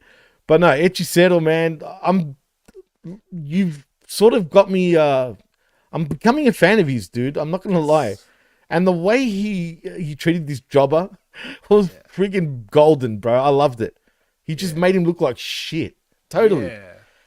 It was great, man. That's what's up. But unfortunately, what I got confused about, he's facing MJF. Yeah. It's like throwing him, Hechicero, against Roman Reigns, say, if he was going to WWE. That's how it feels to me. Like, I don't know why this matchup is really happening. It does not make sense on the surface. So the only thing that I could think of is that if they're talking, like, obviously, like you said, MJF is a top guy for Right. AEW. So Absolutely. he probably like 99% has a lot of say in like his creative and who he wants to work with and do what with. Which means that if you're randomly getting put with Hechicero on a card, that must mean that MJF saw the same things that I see in him and is like, I want to have a match with this guy. You know, I don't care what the fans will think, but like, this guy can work a good match with me and we'll have a good match. And if that's what I'm saying, it's like, if I'm on the wavelength, if MJF and I see eye to eye on anything, right? Then if we're looking at the field of possible people, like, okay, we got Forbidden Door coming up, who can I work with? If I'm MJF, I'm looking at the guy that I'm going to be in the ring with, not who is like the biggest, the biggest name or whatever, but like, obviously it would have been Roosh, but because of the CMLL AAA thing, I think that has something to do with it weirdly, or Too some much reason politics. like that. Right. So the next best option is like this guy. He sticks out to me as one of the, like, he's a standout. When I watch Hechicero, to me, he jumps off the screen to me. To a fan, I could see why a fan would be like, I don't give a shit about this guy. What makes him so special? But they're a fan. I'm a worker. I'm looking at him like, I want to work that guy. MJF probably doing the exact same thing. So that's my best guess as to why this is even happening. Oh no, for sure. You hit the nail on the head. 100. Otherwise, this match wouldn't be happening if MJF wasn't sort of like, I want that guy. You know what I mean? It had to be that because there's no other reason for this match to be happening. I don't see MJF being like, all right, Forbidden Door, who do you got for me, Tony? And he's like, Hechicero. And he's like, huh? Yeah, I don't think that happened. He's probably like Hechicero? He probably had to convince Tony Khan to. Maybe Tony Khan's probably like, well, what about Mystico? And he's like, no, Hechicero. Mystico. It's more my. I want to wrestle. Because MJF likes to prove that he can wrestle. That's why he has like Iron Man matches with Bryan Danielson and stuff. So if he looks at Hechicero as like a grappler, he is, and it's rare. Hang with that stuff. Right, and he is a grounded wrestler. He doesn't flip around or do none of that shit. He throws fireballs. That's how different he is, just quietly. I was waiting for a freaking fireball. Unfortunately, he didn't do it this week, though. Damn it. Kevin Blackwood did not deserve a fireball. Yeah, I knew you were going to say that. Straight up. he got his ass kicked bad. Like, real bad. But it was fun. It was entertaining. Right. It's probably one of the most entertaining jobber matches I've seen in a while, actually. Yeah, because that's how you do it. You know, like, and it's the same thing Deeb did. Like, Deeb's an unselfish wrestler. She's not a selfish wrestler, but when it's time to do the business, that's how you're supposed to do it. You don't give the job guy like 15 minutes like they do on Ring of Honor or whatever. In this thing, it's like Idiot. It's basically almost like you come out to do a promo, but there's like a match involved, like a quick match. Right. But you're really out there for the promo. Same thing with Serena. Like, it was really about the promo and the Riho thing. She just happened to have a quick match right beforehand.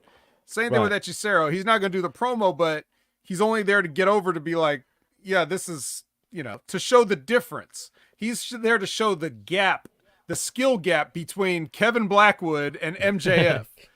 Blackwood. If I'm going to have a competitive match with MJF and lose, I can't give this guy anything. He's got to get beat instantly. So as he shouldn't too. So again, Hechicero gets it. I'm seeing these things. This is why I love the man. Do you think I love you, Hechicero? Te amo. You didn't just say that. Oh, that is gold. That needs Kaz. If you're listening to this show, please record that snippet and put it up. Actually, he did, because he took a part of what I said on the Smack Attack and put it out there. So thank you, Kaz. Yeah, about me saying how I think. And yeah, maybe. Well, I was just talking about. He put the part about me saying that the Wyatt six. Now suddenly they're all sick in the head, basically. And how I feel it's a little cheesy right now for me. But anyway, that's for something else. And you essentially were saying the same thing last week on the Collision, and I told you that we both were on the same wavelength when it came to that. But anyway, yeah, so thank you, Kaz. But put that part. You have to cut out this bit because it was well put, man. HMG Saturday.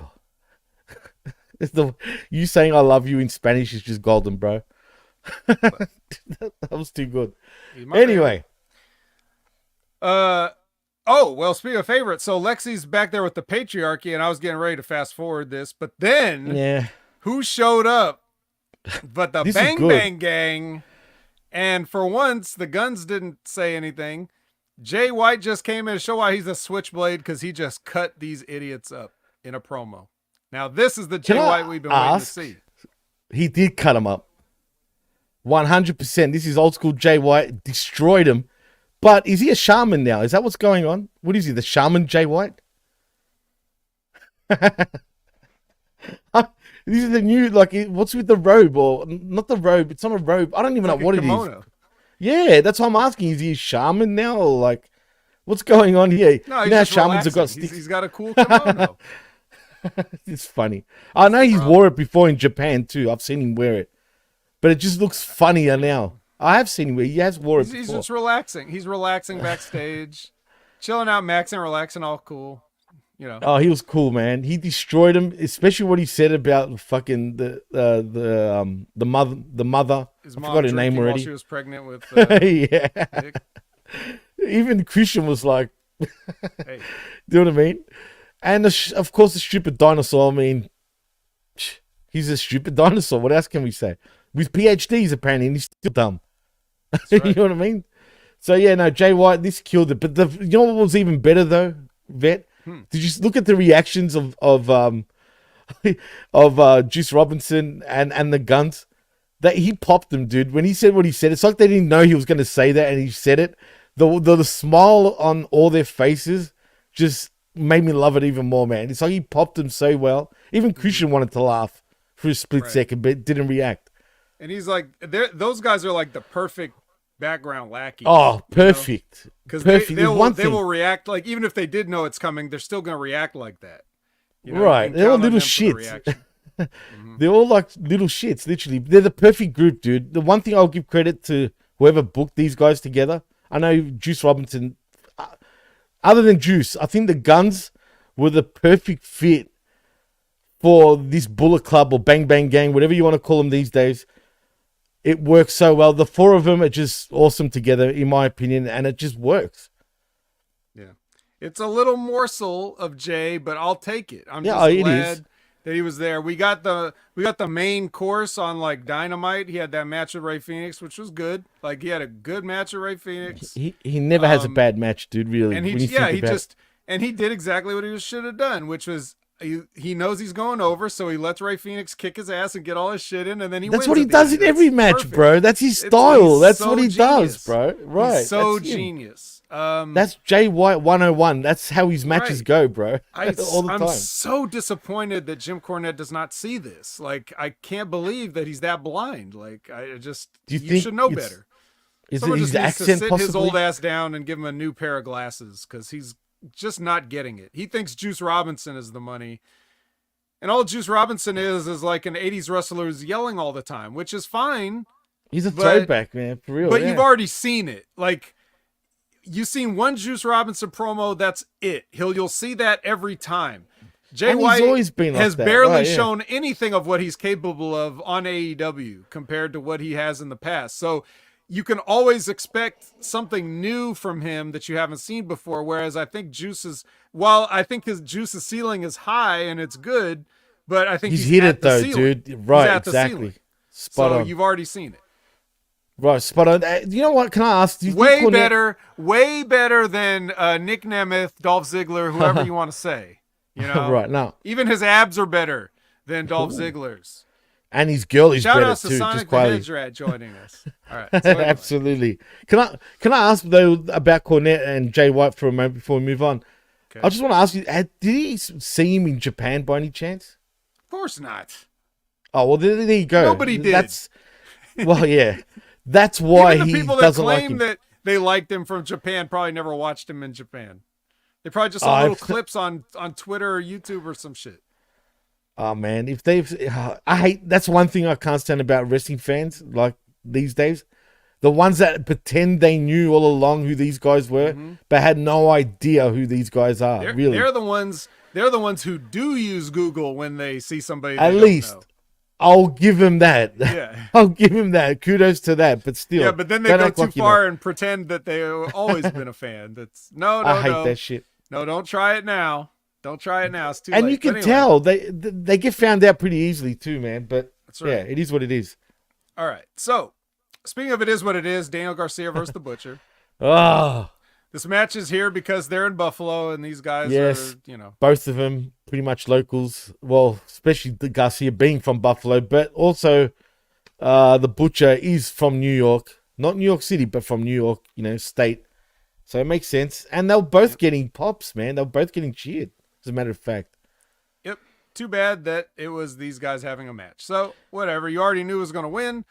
Nothing exciting happened. Daniel Garcia wins, and he actually is nice, and they sort of go off, they walk off together, like he gives Butcher the the whole raise his hand and give him a hug, and then they go up the ramp together. Very nice, very heartwarming, yada yada yada. No one gives a shit, let's be honest.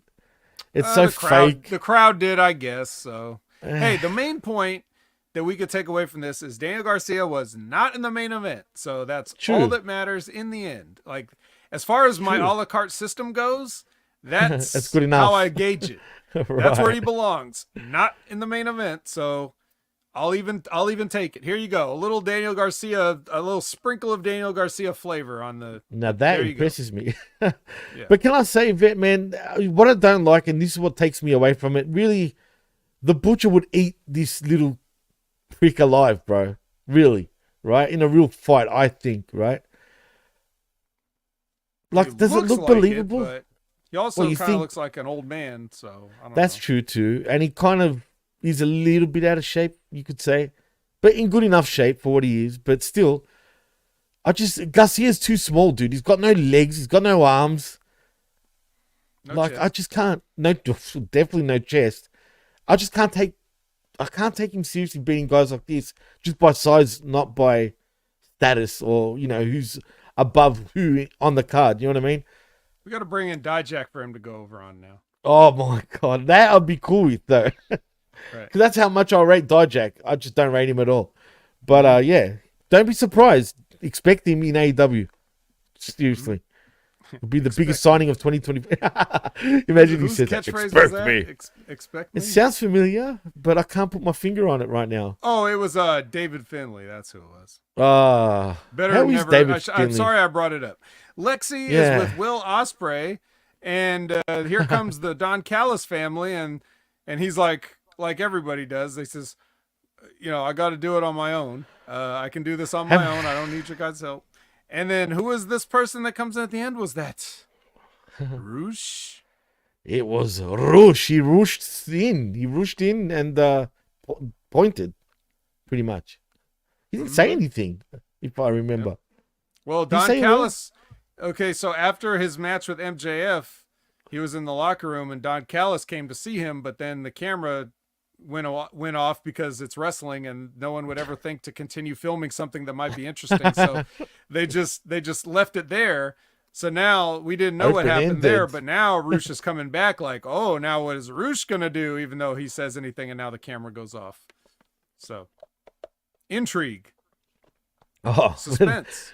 It's very suspenseful. I mean, it's just so piss weak though, the way they do things. Still, it's not good enough. But we'll see. It's a wrestling problem. One of the things I hate about modern wrestling, or it could have been always done like this, but it's always like the camera will catch an incident, and then right when you want to see what would happen next, it's like, well, bang. We're out of, we're just moving on now. Like, this is not interesting. I've actually seen them there've been a backstage fight in NXT, and they'll just the fight is still going on. It hasn't even got broken up yet. And they'll just go back to the desk and Vic Joseph and Booker T hey, so we got some matches coming up later. It's excuse me, there's a fight going on. Why did you cut away from that? I don't need to hear what you guys have to say. You need to break this fight up. Dude, have you noticed too in WWE, just quickly, I just want to, it is corny. whoever's doing production now in WWE, particularly, like after watching SmackDown, I noticed that every time something was about to happen, like a good spot, the cameras were cutting away, dude. Like they keep missing spots, which I will say that Bucktooth Dunn would never really like fuck that up. You know what I mean? He would have cut 10 times in the same spot too, though. That's true. That's more of a later thing though with him. He never used to be that bad, but he went really bad. And the camera shakes too. I don't know what was up with that, but whoever's doing it now is missing a lot of spots, dude. And it's kind of annoys me. They gotta learn. They gotta learn. Right. But like, so yeah, for every good thing, there's like some bad thing. So it's just, you can never have 100% everything going perfect, apparently. No, but it's noticeable though. Too much I mean, they do a lot of interesting stuff, but some of it's too much. Some of it's not enough. Like, everybody's got their own stuff they got to work on. Every single wrestling company that I watch, that I cover, they've all got their pluses and minuses. And I really wish somebody could just fucking get it together so I could just relax and enjoy it without my producer brain going off and being like, why is this happening? Why is it? I just want somebody to make a show that I can just sit back and enjoy. And I can't be a fan. I have to be a wrestler. I have to be a producer. I have to be a writer. I have to be all these things as I'm watching it because they keep annoying, fucking right? it up. Well, can I ask, actually, that's a good question now I want to ask you. If you weren't doing podcasts, for example, right? Mm-hmm. Do you think you'd look at it as objectively as you still do right now, for example? Bro, I didn't even know. I'll put it to you this way. 20-some years ago, when I originally was like, fuck, I can't watch this shit anymore. I got to go do something myself. When I did the Thanos, grabbing the gauntlet, like, fine, I'll do it myself back in like 2003 or 4 or whatever it was. Like, that's a how I felt 21-year-old vet back then? Yeah, that's how I felt then, and I didn't even know anything then. I was just a mark, right? You know, it's true, man. It's true. It's weird. So I already felt like it was bad that long ago. Now I never could have imagined it would get this bad. But then, now I know all this extra stuff that I was taught. So it's just a weird, I don't know. And even back then, you would have thought you knew everything back then. Yeah, That's I thought funny. I knew, just like every fan does, and then you realize you actually know nothing, and then all this other stuff. So I got re-educated. I did my best to learn. I still didn't learn. I don't know everything, but like I learned quite a bit. And now when I look at these things, I can never.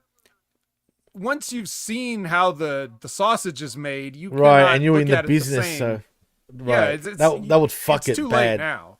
There's no chance of being entertaining. So that's why the a la carte theory has, I have to break it down moments that I like.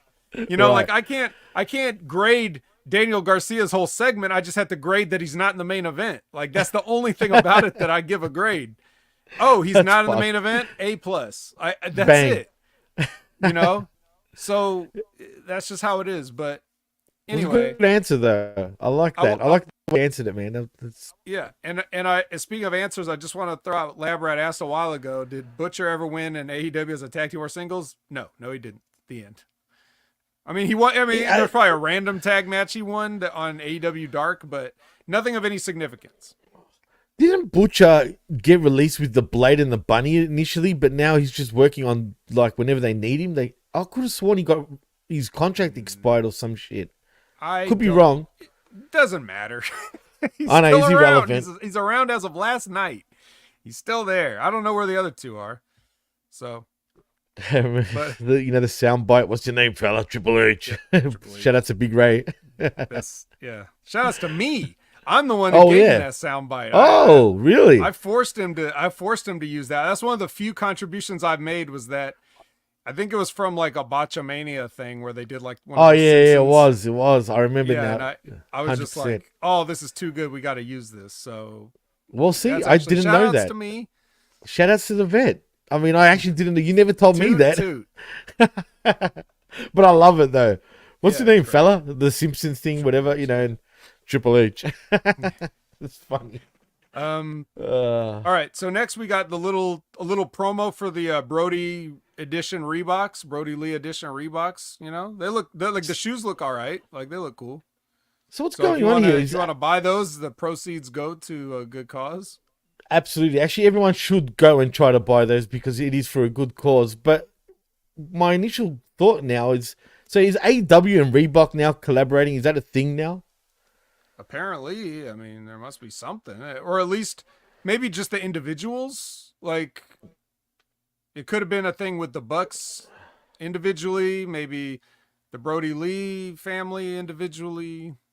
Maybe that, I don't know. Maybe it is AEW. Maybe more people will be getting shoes. I don't think Swerve's shoes are Reeboks. No, there's some shoes, right? Yeah, there's some other no-name brand that he was talking about. I'm not sure not what the brand. Jordans he was wearing on this episode, which we'll get no, to later, but...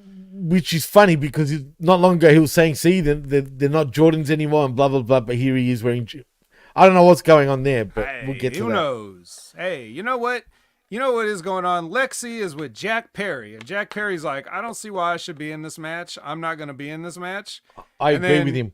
So he tries to back out of it, and then Chris Daniels comes in and backs him into the match because he says, if you don't do this match, then you're going to be out of the ladder match tomorrow. So now we're supposed to take Mr. SCU, Mr. The Fallen Angel serious now, because all the other times he would get beat up, right?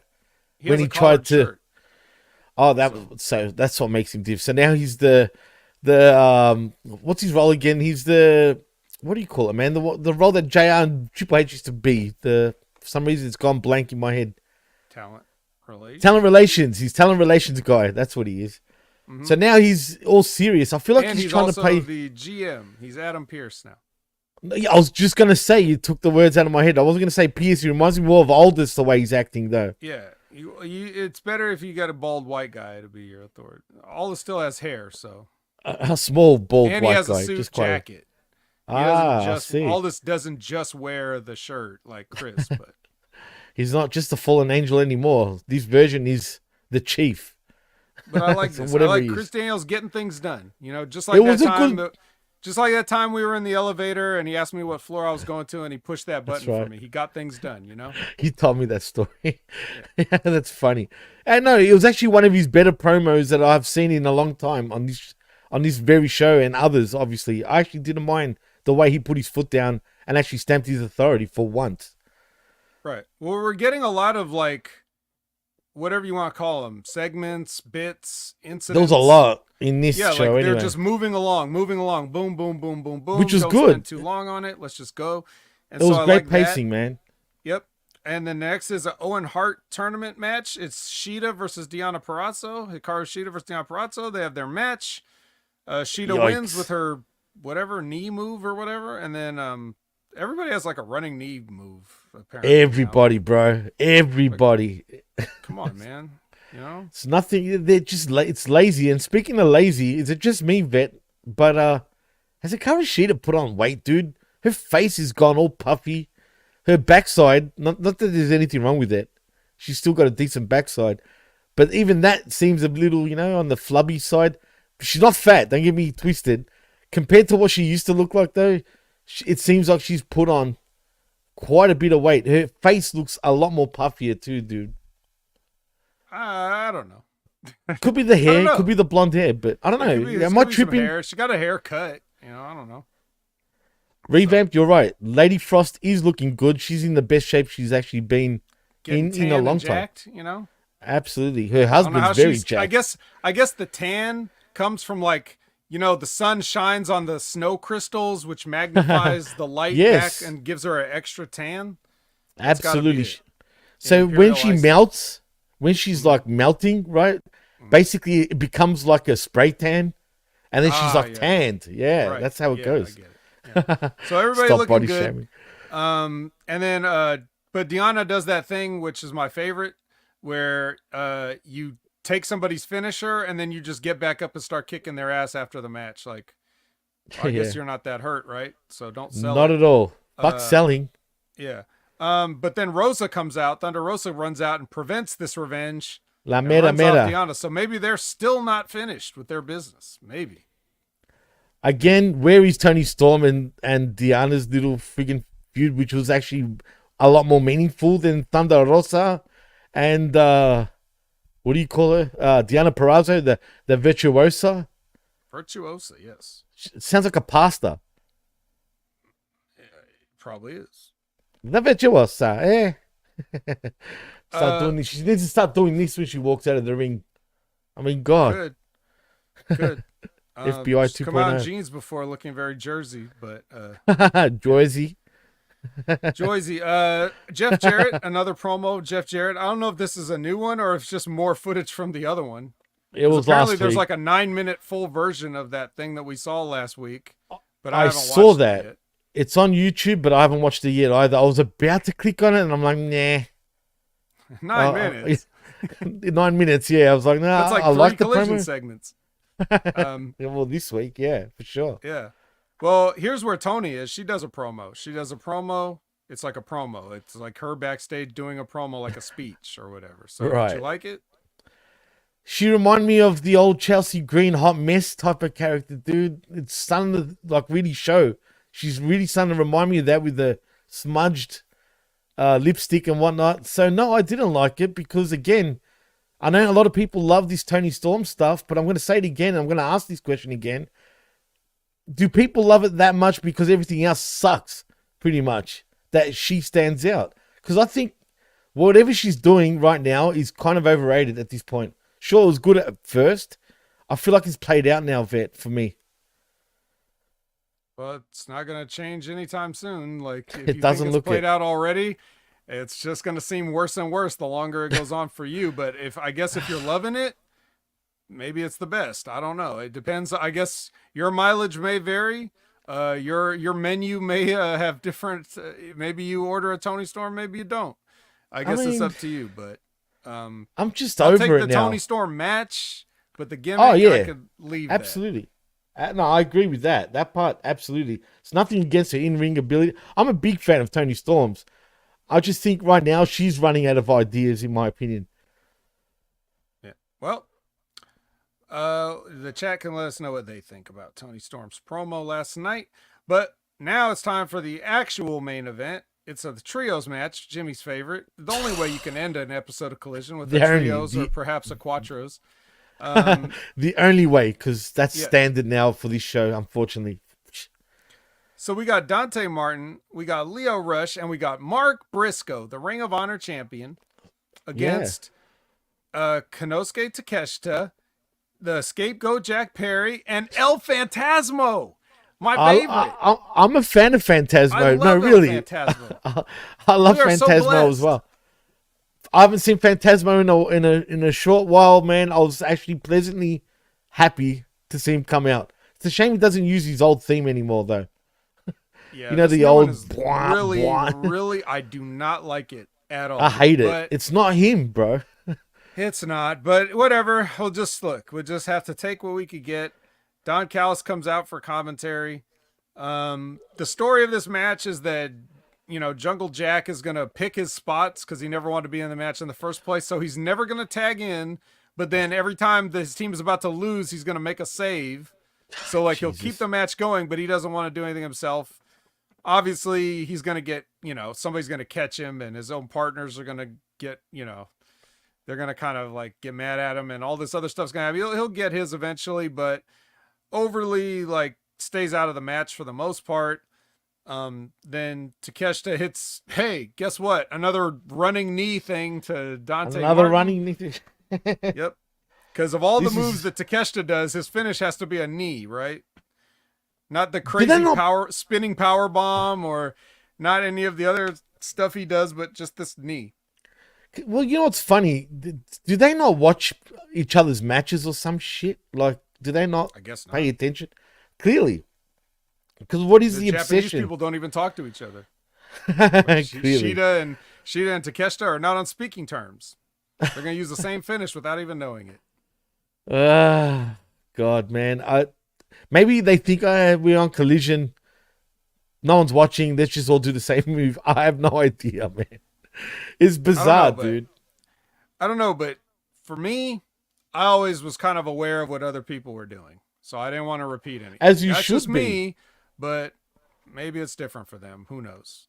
That's called laziness with them, dude. They've got no excuse. And someone like the agents, look, you can even blame the agents for this, possibly, because there's no communication going on properly over here. Clearly, there clearly isn't.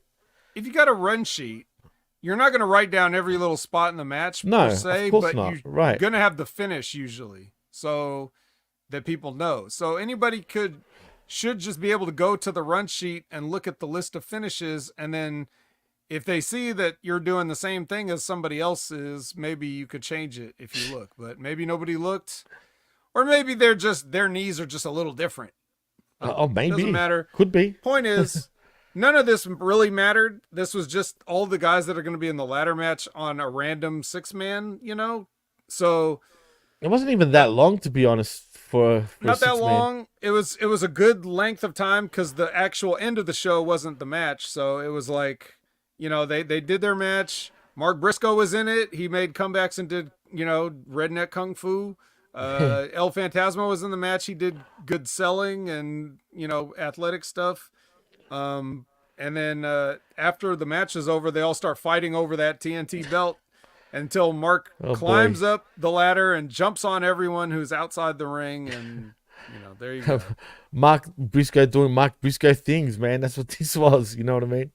Get your ass out of here, Jack Perry. Don't tell me you didn't see that, Jack dude. Perry. When you did that promo. Jack Perry. My God, it was so good. Yeah, on Dynamite, it's like they just give, like Renee just gives the mic to Mark Briscoe and he cuts the best promo in the world every single week on Dynamite. So that was the one where it was like they were doing this and then like in the middle of his promo, Jack Perry walked in front of the camera and everybody stared at him for a second. That's funny. And the crowd booed. And they're all booing, and Mark Briscoe looks at him, and he's just like, "Get your ass out of here, Jack Perry." I didn't see it, but it sounds funny, man. It's great. For sure. It's the best. Mark Briscoe's the best, and El Phantasmo's the second best. So I was excited with this main event. Love Phantasmo, man. Like I said, I've always been a fan of his, even though he reminds me of a modern-day X-Pac in many ways. Especially the older... Like X-Pac. No, I'm talking about his style. His style, the way he wrestles. At all. Nope. Never. Well, I don't know. For me, it kind of reminded me of that, man. Especially the older version. Not now, not the current version. I'm talking about the previous Phantasmo with the Bullet Club Phantasmo, where he was always over, like, zealous, dude. He was always, like, doing the crotch fucking chopping. I don't know. It just reminded me of X-Pac, man. Not sure why. Yeah, that's probably why. just because. Yeah, it's probably just because they're always like shaking and gyrating. Yeah, you know what I mean. He's Other than always that, no similarity whatsoever. It just But like I said, I think he's got bit.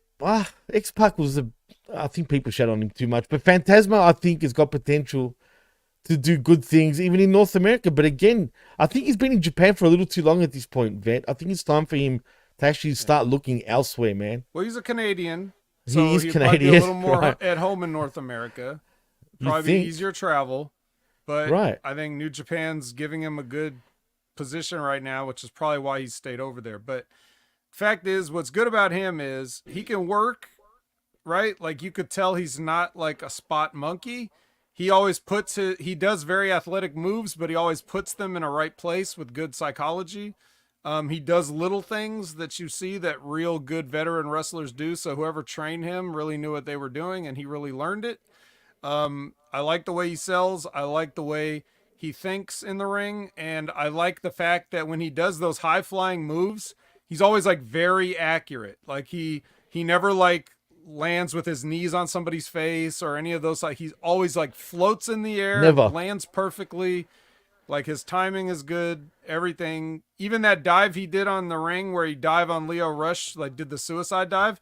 That was like, he still got it perfectly safe, but even that was like one of the sloppiest things I've ever seen him do. He's usually even more crisp and tight than that. So, and you know, seeing El Phantasmo live, was one of the best matches I've ever seen live. You know, he's just really, really good. I've seen him live too. You know what? He's a lot taller than you realize. He's actually quite sort of tall, man, which sort of like surprised me. No, like I said, I've always liked him, man. I've been a fan of his for quite a few years now, but I just think it's time for him to move on, man, and just he you know, he's kind of, I feel like he's stuck a little bit. Like You know what I mean? We saw a lot of guys tonight on this one episode of Collision that I'm sure we could look at, and we could take a lot of these guys and we could look at the AEW roster and be like, all right, I'm replacing you with this guy. I'm replacing you with this guy. They're a better version of you. Dude, are you kidding me? But oh my God. It's not gonna happen, but it's fine. All right, let's talk about the actual ending of the show. Prince Nana is gonna moderate this weigh-in between retarded already, bro. Will Ospreay and Swerve Strickland. They have a digital scale this time, so Big Show can't come out and fiddle around with it for 10 minutes. How dumb was that with Cody, bro, and a go-go? Oh my God. That was just cringe. So here's the thing. Well, I actually won't.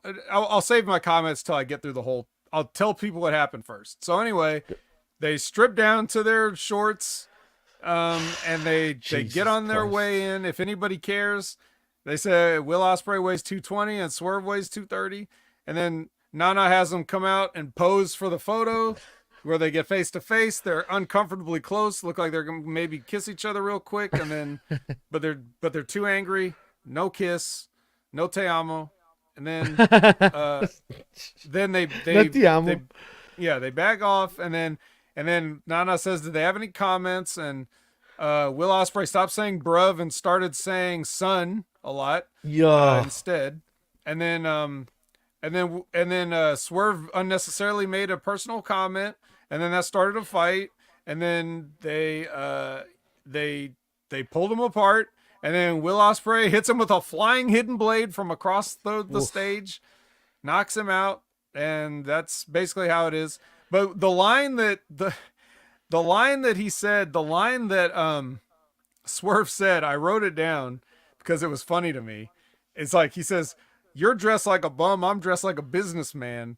But he says this as he's wearing like nothing but his furry boxer shorts. What a fucking idiot. So what business is this what boardroom is this you walked into with furry boxers? So yeah. What a fuck. So he killed himself by saying that, dude.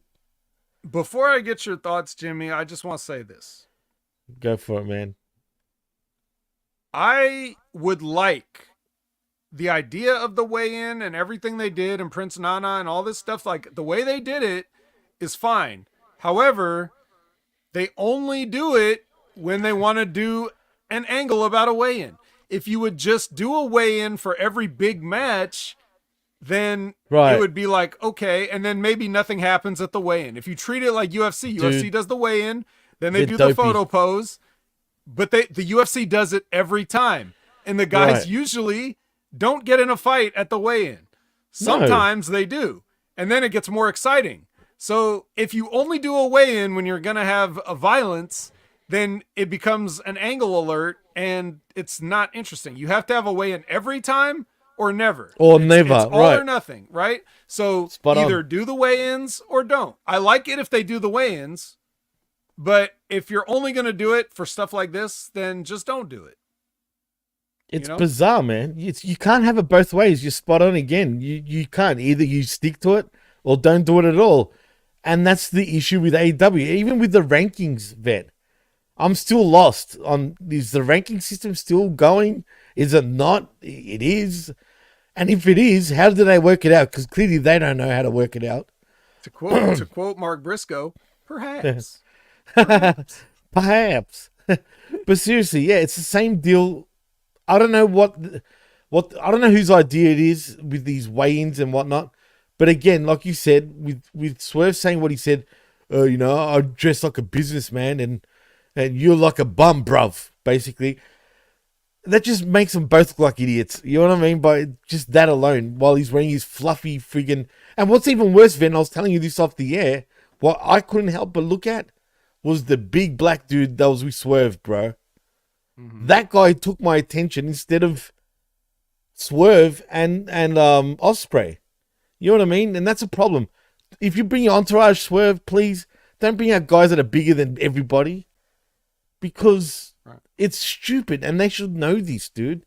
I'm not a friggin' worker, but god damn it, if I was, that would that would be in my head. Like, that would stick out in my head. I don't want someone around me that's going to look bigger than me. Especially if you're the main event.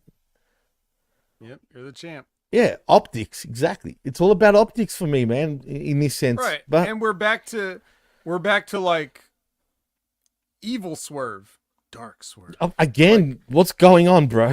Right. We're supposed to like it. Like, first he was evil, cutting promos on Hangman's Baby. Then Shit. Then we like him because of it. And, then Will Ospreay's a babyface, even though he's in a heel faction, but Swerve doesn't make sense, man. Yeah, like, it's so a mess. now he's back to the entourage thing, and, I don't think it's necessary to go down this route yet, where, but I don't know. I wish I didn't care about shit like that. I wish I didn't, because like you said, like, since you were a worker and you can't help it anymore, that's it. You're like scarred for life. There's no changing your thought process. But it's shit like that too that, I wish I could just look past, but I just can't, you know what I mean? Because I'm seeing it on my television. That's the problem. Do you know what I mean? Yeah. And they continuously do this shit. Well, pop quiz, Jimmy. Pop quiz. Yeah. This is something I've seen, from what I've surveyed the wrestling landscape lately, the past few years. Pop quiz time. Pop quiz How time. do you get over as a babyface in professional wrestling, Jimmy? These days? Well, just be a babyface, man. Stop. Everyone's a tweener, dude. One way or the other. No, wrong answer. You want to try again? Well, there is a right answer. Go say it, Vet, because you're the one that's, how do you get, maybe the chat wants to take a guess. How do you get over as a babyface in 2024? It's real simple. Be a heel. That's the best way to be a babyface in 2024. You're an asshole. I'm sorry, that am I wasn't wrong? even in my head. Start, no, you're not. Were people cheering Swerve when he went into Hangman's house or not? Yes, they were. Absolutely, that's what I'm saying. Because, and the reason I say that is, nobody believes in this stuff anymore. Nobody believes in these characters anymore. So the only thing that entertains people is when they just, they're wiling out. If you're cutting crazy promos like MJF, or if you're doing home invasions like Swerve Strickland, people are just like, that's entertaining. I like it. They're not looking at the people. They're looking at what's entertaining. So that's cool and all, but that's how people get over. If you're not going to take this wrestling business seriously, if you're just going to do a bunch of phony bullshit, then the way to get over as a babyface in 2024 is be a heel. It's true. That's it. And the way you be a heel is you just be as boring as possible.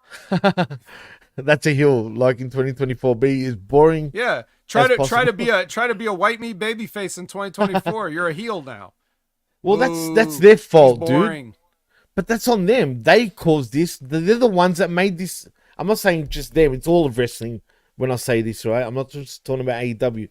No. The whole wrestling landscape is at fault for making this shit happen.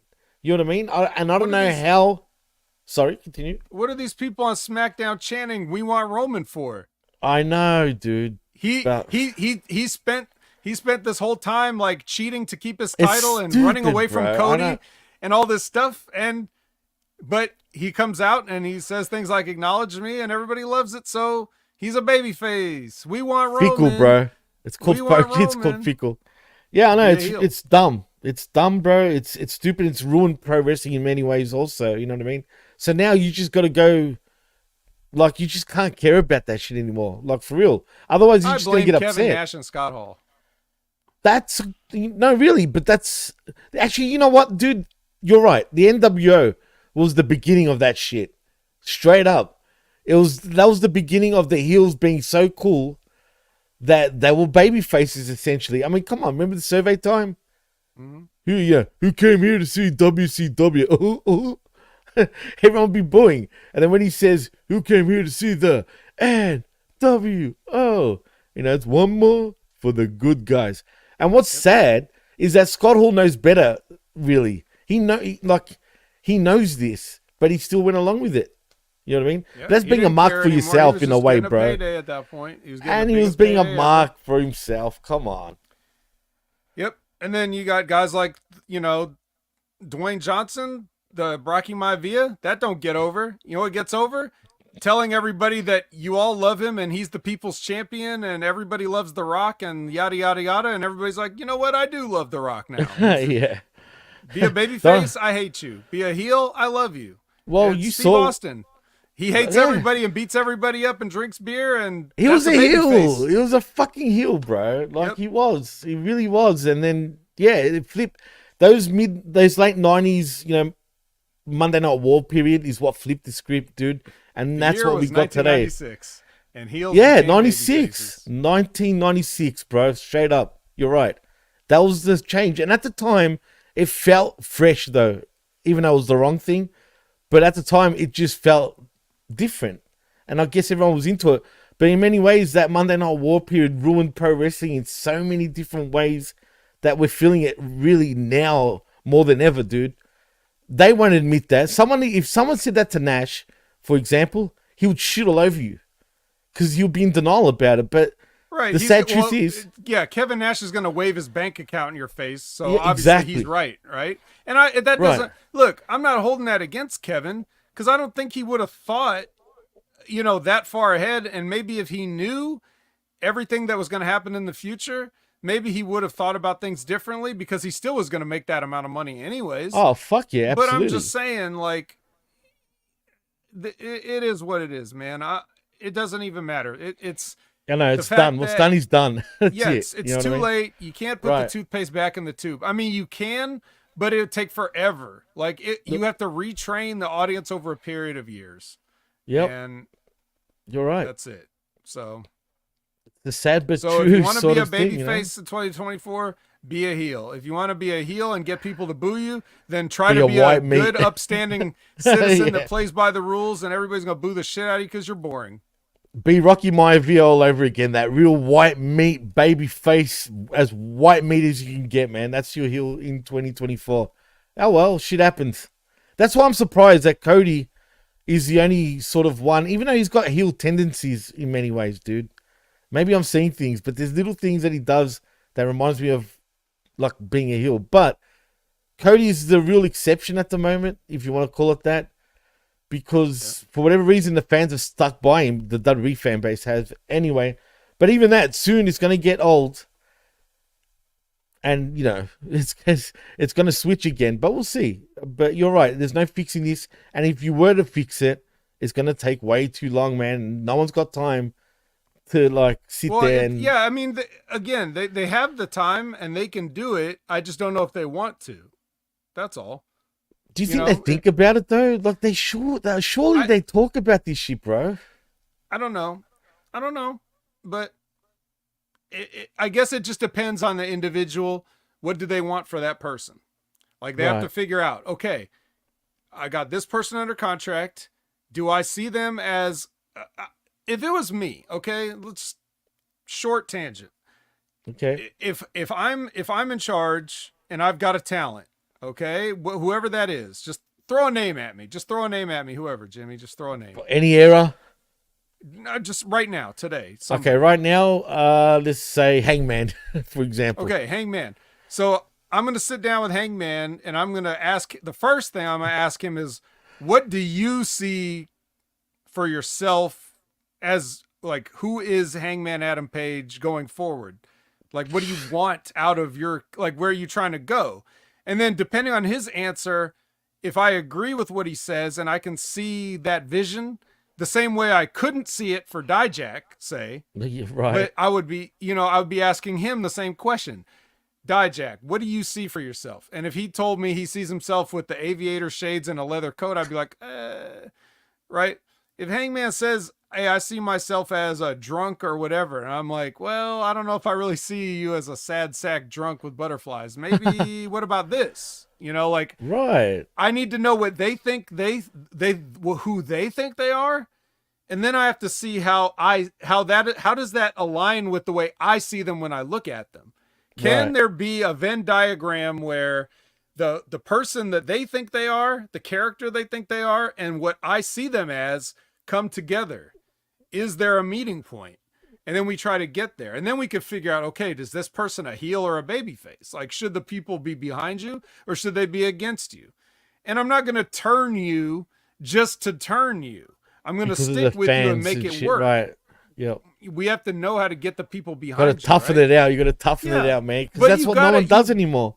Yeah, you got to figure it out, because that's what Vince McMahon did so wrong for so many years, is he just has a vision and tells you that's what you're going to do regardless. Right. And some of those things worked and some of them didn't.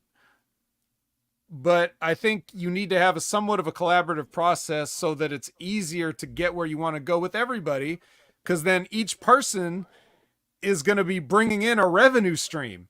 This is your merchandise. It's about making money, right? Yeah, that's this what is your merchandise. Right. Do the kids want to buy your action figure? Do they want to play as you in the video game? Do they want to meet you at the meet and greet?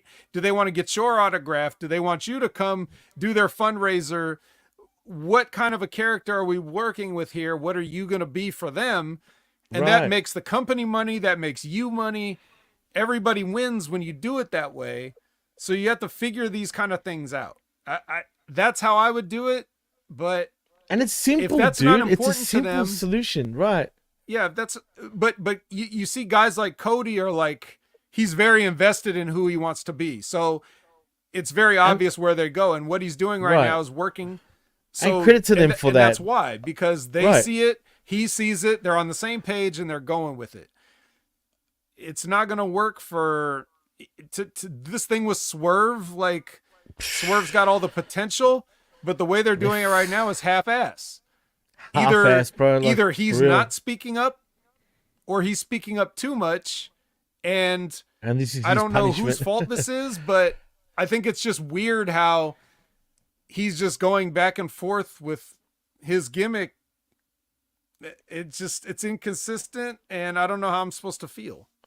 And the thing is, like, he seems like, when you listen to him on podcasts and whatnot, he seems to be the type of guy that's self-aware and is the type to speak up, right? But I get the feeling he's not even speaking up. He's just grateful that he's champion still, like right now.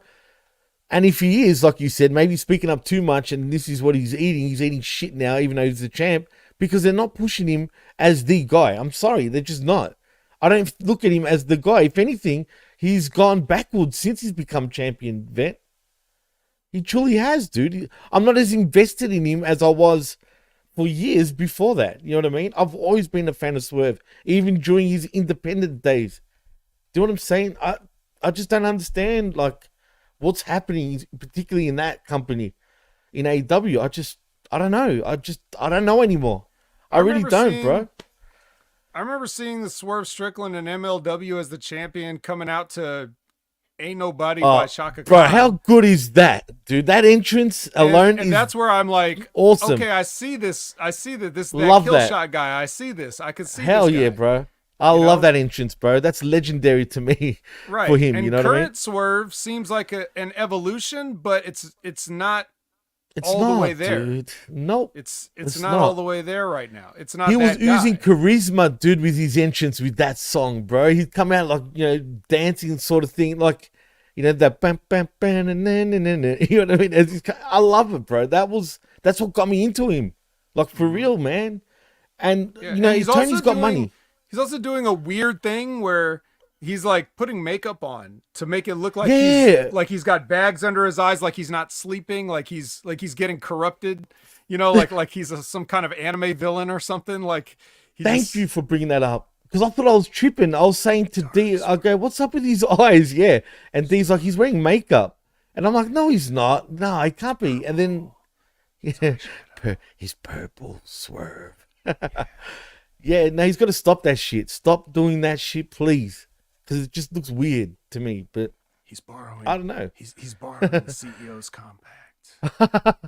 He could be. He might be. But you know what? Does Swerve truly look happy right now? I get the impression he's not that happy. I know it sounds weird. Maybe I'm reading too much into it. He just seems like he's probably cool right now. I mean, like, regardless of what anybody thinks about his creative or whatever, like, the fact remains that they chose him to be the top of a company, so he's enjoying what that's like right now. Right, and he can never take that away from him. Yeah, I guess. There's not much. There's not much else he can do, because the stuff that we're talking about, where we're like, we don't get the character, that's not really his fault. Not 100%. So I think he's trying to enjoy. I would assume, could be wrong, but I would just assume he's trying to enjoy it the best he can. And I think there's probably more ups than downs at the moment. But it can always be better. So, I mean, we'll see, but we're getting, a little deep in the weeds. I think we just got to look back at this show and give it a grade now, because that's what we like to do. Right. What would you give this particular collision, Jimmy, as a grade? Fuck, I'm caught up between A- and a B+. I know, I enjoyed this collision, even though there was a lot of issues, don't get me wrong, like we're always pointing out. I'm going to go A-, man, actually, straight up. Yeah. I really am. I think I'm best doing collision in a long time. Dude, in a long time, bro. When was the last time? There was one episode that we both gave an A on collision once. Felt like a long time ago now. I can't even remember how long ago it was. But I've been giving D's every week, or F's, when it comes to collision. So, yeah, A-. I know, I can't even believe it when I say that, Vet. So, way to go, collision. Yeah, I didn't sift through that much wreckage. Yeah. I didn't this get is just poisoned. like a fender bender here. Just like a little. Oh, we could buff that out. Hey, exact. Great example. Absolutely. Right. We buffed that shit out. I'm going to give this show an S. That's a grade above A. That's above A. Absolutely. S for Stephanie. That's what I'm giving it. Very nice. I forgot about Stephanie. How she did. Yep. No, really, it was Te amo a good también, show. Stephanie. I love it. You got to do that more often, bro. That is awesome. But no, man, like you said, the menu was full for me too, bro. I know what I'm going to get you one day. Maybe there is a Stephanie figurine out there somewhere. Maybe. Is there AAA figures? Did they make them? Or CMLL ones? Sorry. Who knows, but they need to. I've never seen them. I should check that out just out of curiosity if they make figures. But anyway, my cart was definitely full. My a la carte menu was extremely full. So we had almost A-. everybody on here, dude. We had Mark Briscoe. We had Jay White. We had Hook. Yeah. We had Stephanie. We had Joe Hiromu. We had El Phantasmo even. Oh yes, how did I forget? Yeah.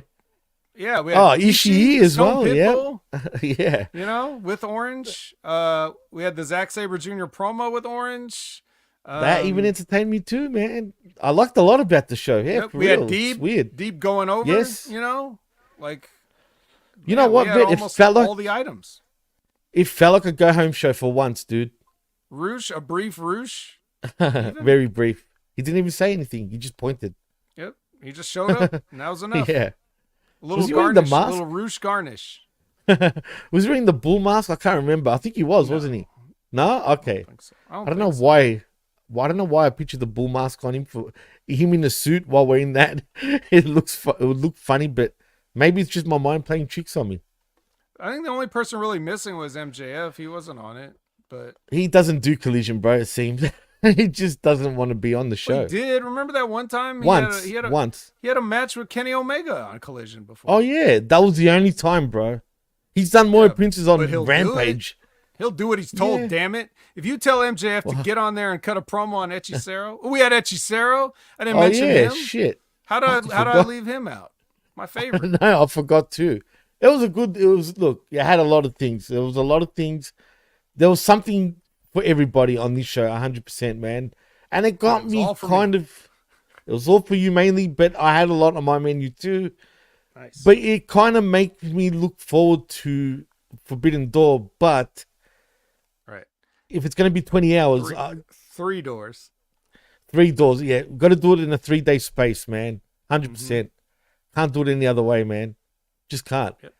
Unless it was a banger, and I mean banger, where people are like, wow, my God. I hardly doubt it, because AEW fans always say all of them are bangers. But something has to catch my eye. Maybe a debut or something. I don't know, man. But I'll try. But I'll fall asleep. There's no doubt about it. It's all right. Just wake up and continue where you left off. No problem. Right. Absolutely. For sure, man. So, yep. A- for me. A- for Jimmy. S for me. So, with that being said, I wasn't missing him. I was perfectly. I didn't even think about him. That didn't even cross my mind. I wasn't looking for any milk to drink. You know. Stop it! I don't even want to think like that. That's just foul. No Shane Taylor. That's true. Could have Shane Taylor, but I think the rest of the show made up for it. And he deserves. And no Shane Taylor means no job for Shane no loss, Taylor. Right? Exactly. Right. So that's also a plus. Like, yeah, absolutely. Even an absence of Shane Taylor can be a good thing if we really look at it. So. I agree, 100%, man. So yeah, man, great show, and yeah, I think we're both very positive about it, surprisingly. So, no, that's awesome, man. Is there anything else we needed to touch on in the show? We can just tell us, tell everybody where they can find us. I don't think that's what you like to touch, Stephanie. You mean? That's right. I can bring it all back to Stephanie for 2 more hours. She's a prodigy, man, for sure. How old is she, man? Is she early 20s? She has to be, right? I think she's like, in her mid 20s, mid to late. She's still young. She's still young. The ceiling is endless for her right now, man. As long as she sticks to her match with Mercedes is going to be better than the Lady Frost one for sure. Oh, they've worked together before. Dude, Mercedes is much more familiar with lucha, so it's going to be. This is what she wants, man. She wants to wrestle these type of wrestlers from all promotions. So credit to her for that, at the very least. Yep. So I'm excited about that. We'll whenever I watch it over the next 2 days. 3 days, you mean? 3 days even. We'll try. Who knows? Keep in mind the pre-show is stacked. This is going to be the biggest pre-show, I think. Guys. Get on the AEW YouTube channel. Watch 7 this matches. Door kickoff or whatever they call it. 0 hour. Whatever it is, man. It's part 1 of the Forbidden Door fiesta, it seems like, because it's a stacked card, man, for real. So that's cool, but again, 10 hours? I don't know, man. And then the press conference goes for another 3 hours. So they're not leaving the building for a good fucking till 2 a.m. probably, dude. So, yeah, we'll see. I was happy with Collision, though, for sure, man, which I'm never happy with. So, I'm in a good mood. It was better than SmackDown. Heck, I'll say that. For real. That's right. And that's rare. And they beat up Paul Heyman on SmackDown. Look, actually, John gave a good analogy about SmackDown. He said it was like a U. It was good at the start. It was good at the end. Everything in between was actually just pointless, really, and didn't matter. I actually agreed with that. That was a good analogy by him. So shout out to you, John, for saying that. Shout out. That's all that mattered. Absolutely. But this show, the pacing, someone else was booking this shit. I don't know who. I don't know if we'll see CM Punk still booking it again from WWE. I'm telling you, bro, like the pacing, everything was organized for once, which is extremely rare to say that. Forbidden Door was every weekend. Could be that. It could be the Forbidden Collision that we might not get ever again, until next year. If they keep advertising Forbidden Door and doing a go home show, but then they have to keep postponing Forbidden Door, so we never actually get Forbidden Door, but we keep getting go home shows, then maybe Collision will get on the right track. Yeah, man. I mean, something was. Yeah, it could be the Forbidden Door. Whatever it is, it's they're on the right path. But you and I both know, Vet. Come next week, there's going to be that lull period where it's just we're going to be flat once again. I hope I'm wrong. I hope I'm very wrong. But I don't have faith. But we'll see. It's going to be hard to top this week, but extremely hard, man. Especially once all the Japanese wrestlers, go back to Japan. But they will make appearances. Generally, after Forbidden Door, they're there for another week on the shows, and then they leave. AEW. Yeah, whatever the case, man. So yeah, I'm looking forward to it. Let's not make our show as long as Forbidden Door. Let's get the people out of here and back to let's stop rubbernecking at this Collision. Get back to your weekend. Yeah. And, I'll tell the people where they can find me. Let's start with go ahead, man. At Opinion Haver everywhere. If you want to see me talk about, let's say TNA, that's Monday night, 6:30 p.m. Pacific, 9:30 p.m. Eastern for the Impact Attack with Brandon. We're going to break down some TNA, talk about that and everything going on there. If you want to hear me talk about NXT, which is relevant because they're crossing over with Impact quite a bit, so you never know who's going to walk through that forbidden door, then that's Next Level Wrestling Review with Big Ray Hernandez every Wednesday at 8 a.m. Pacific, 11 a.m. Eastern. Thanks, Jimmy, for filling in this past Wednesday. Oh, yeah, I forgot. We had a fun time talking about that and everything. Absolutely. Yeah, I think Ray minus one tooth will be back in his normal time slot, so look forward to that. If you want to check out a live Q&A every Friday at 8 a.m. Pacific, 11 a.m. Eastern, who better than Rip Rogers to ask a question? He'll answer all your questions or none of your questions or whatever questions he wants to answer at those times, and you just never know. It's a fun hour of hilarity and knowledge that you can see. So be a part of that show, and you just subscribe and like and share and bell and everything.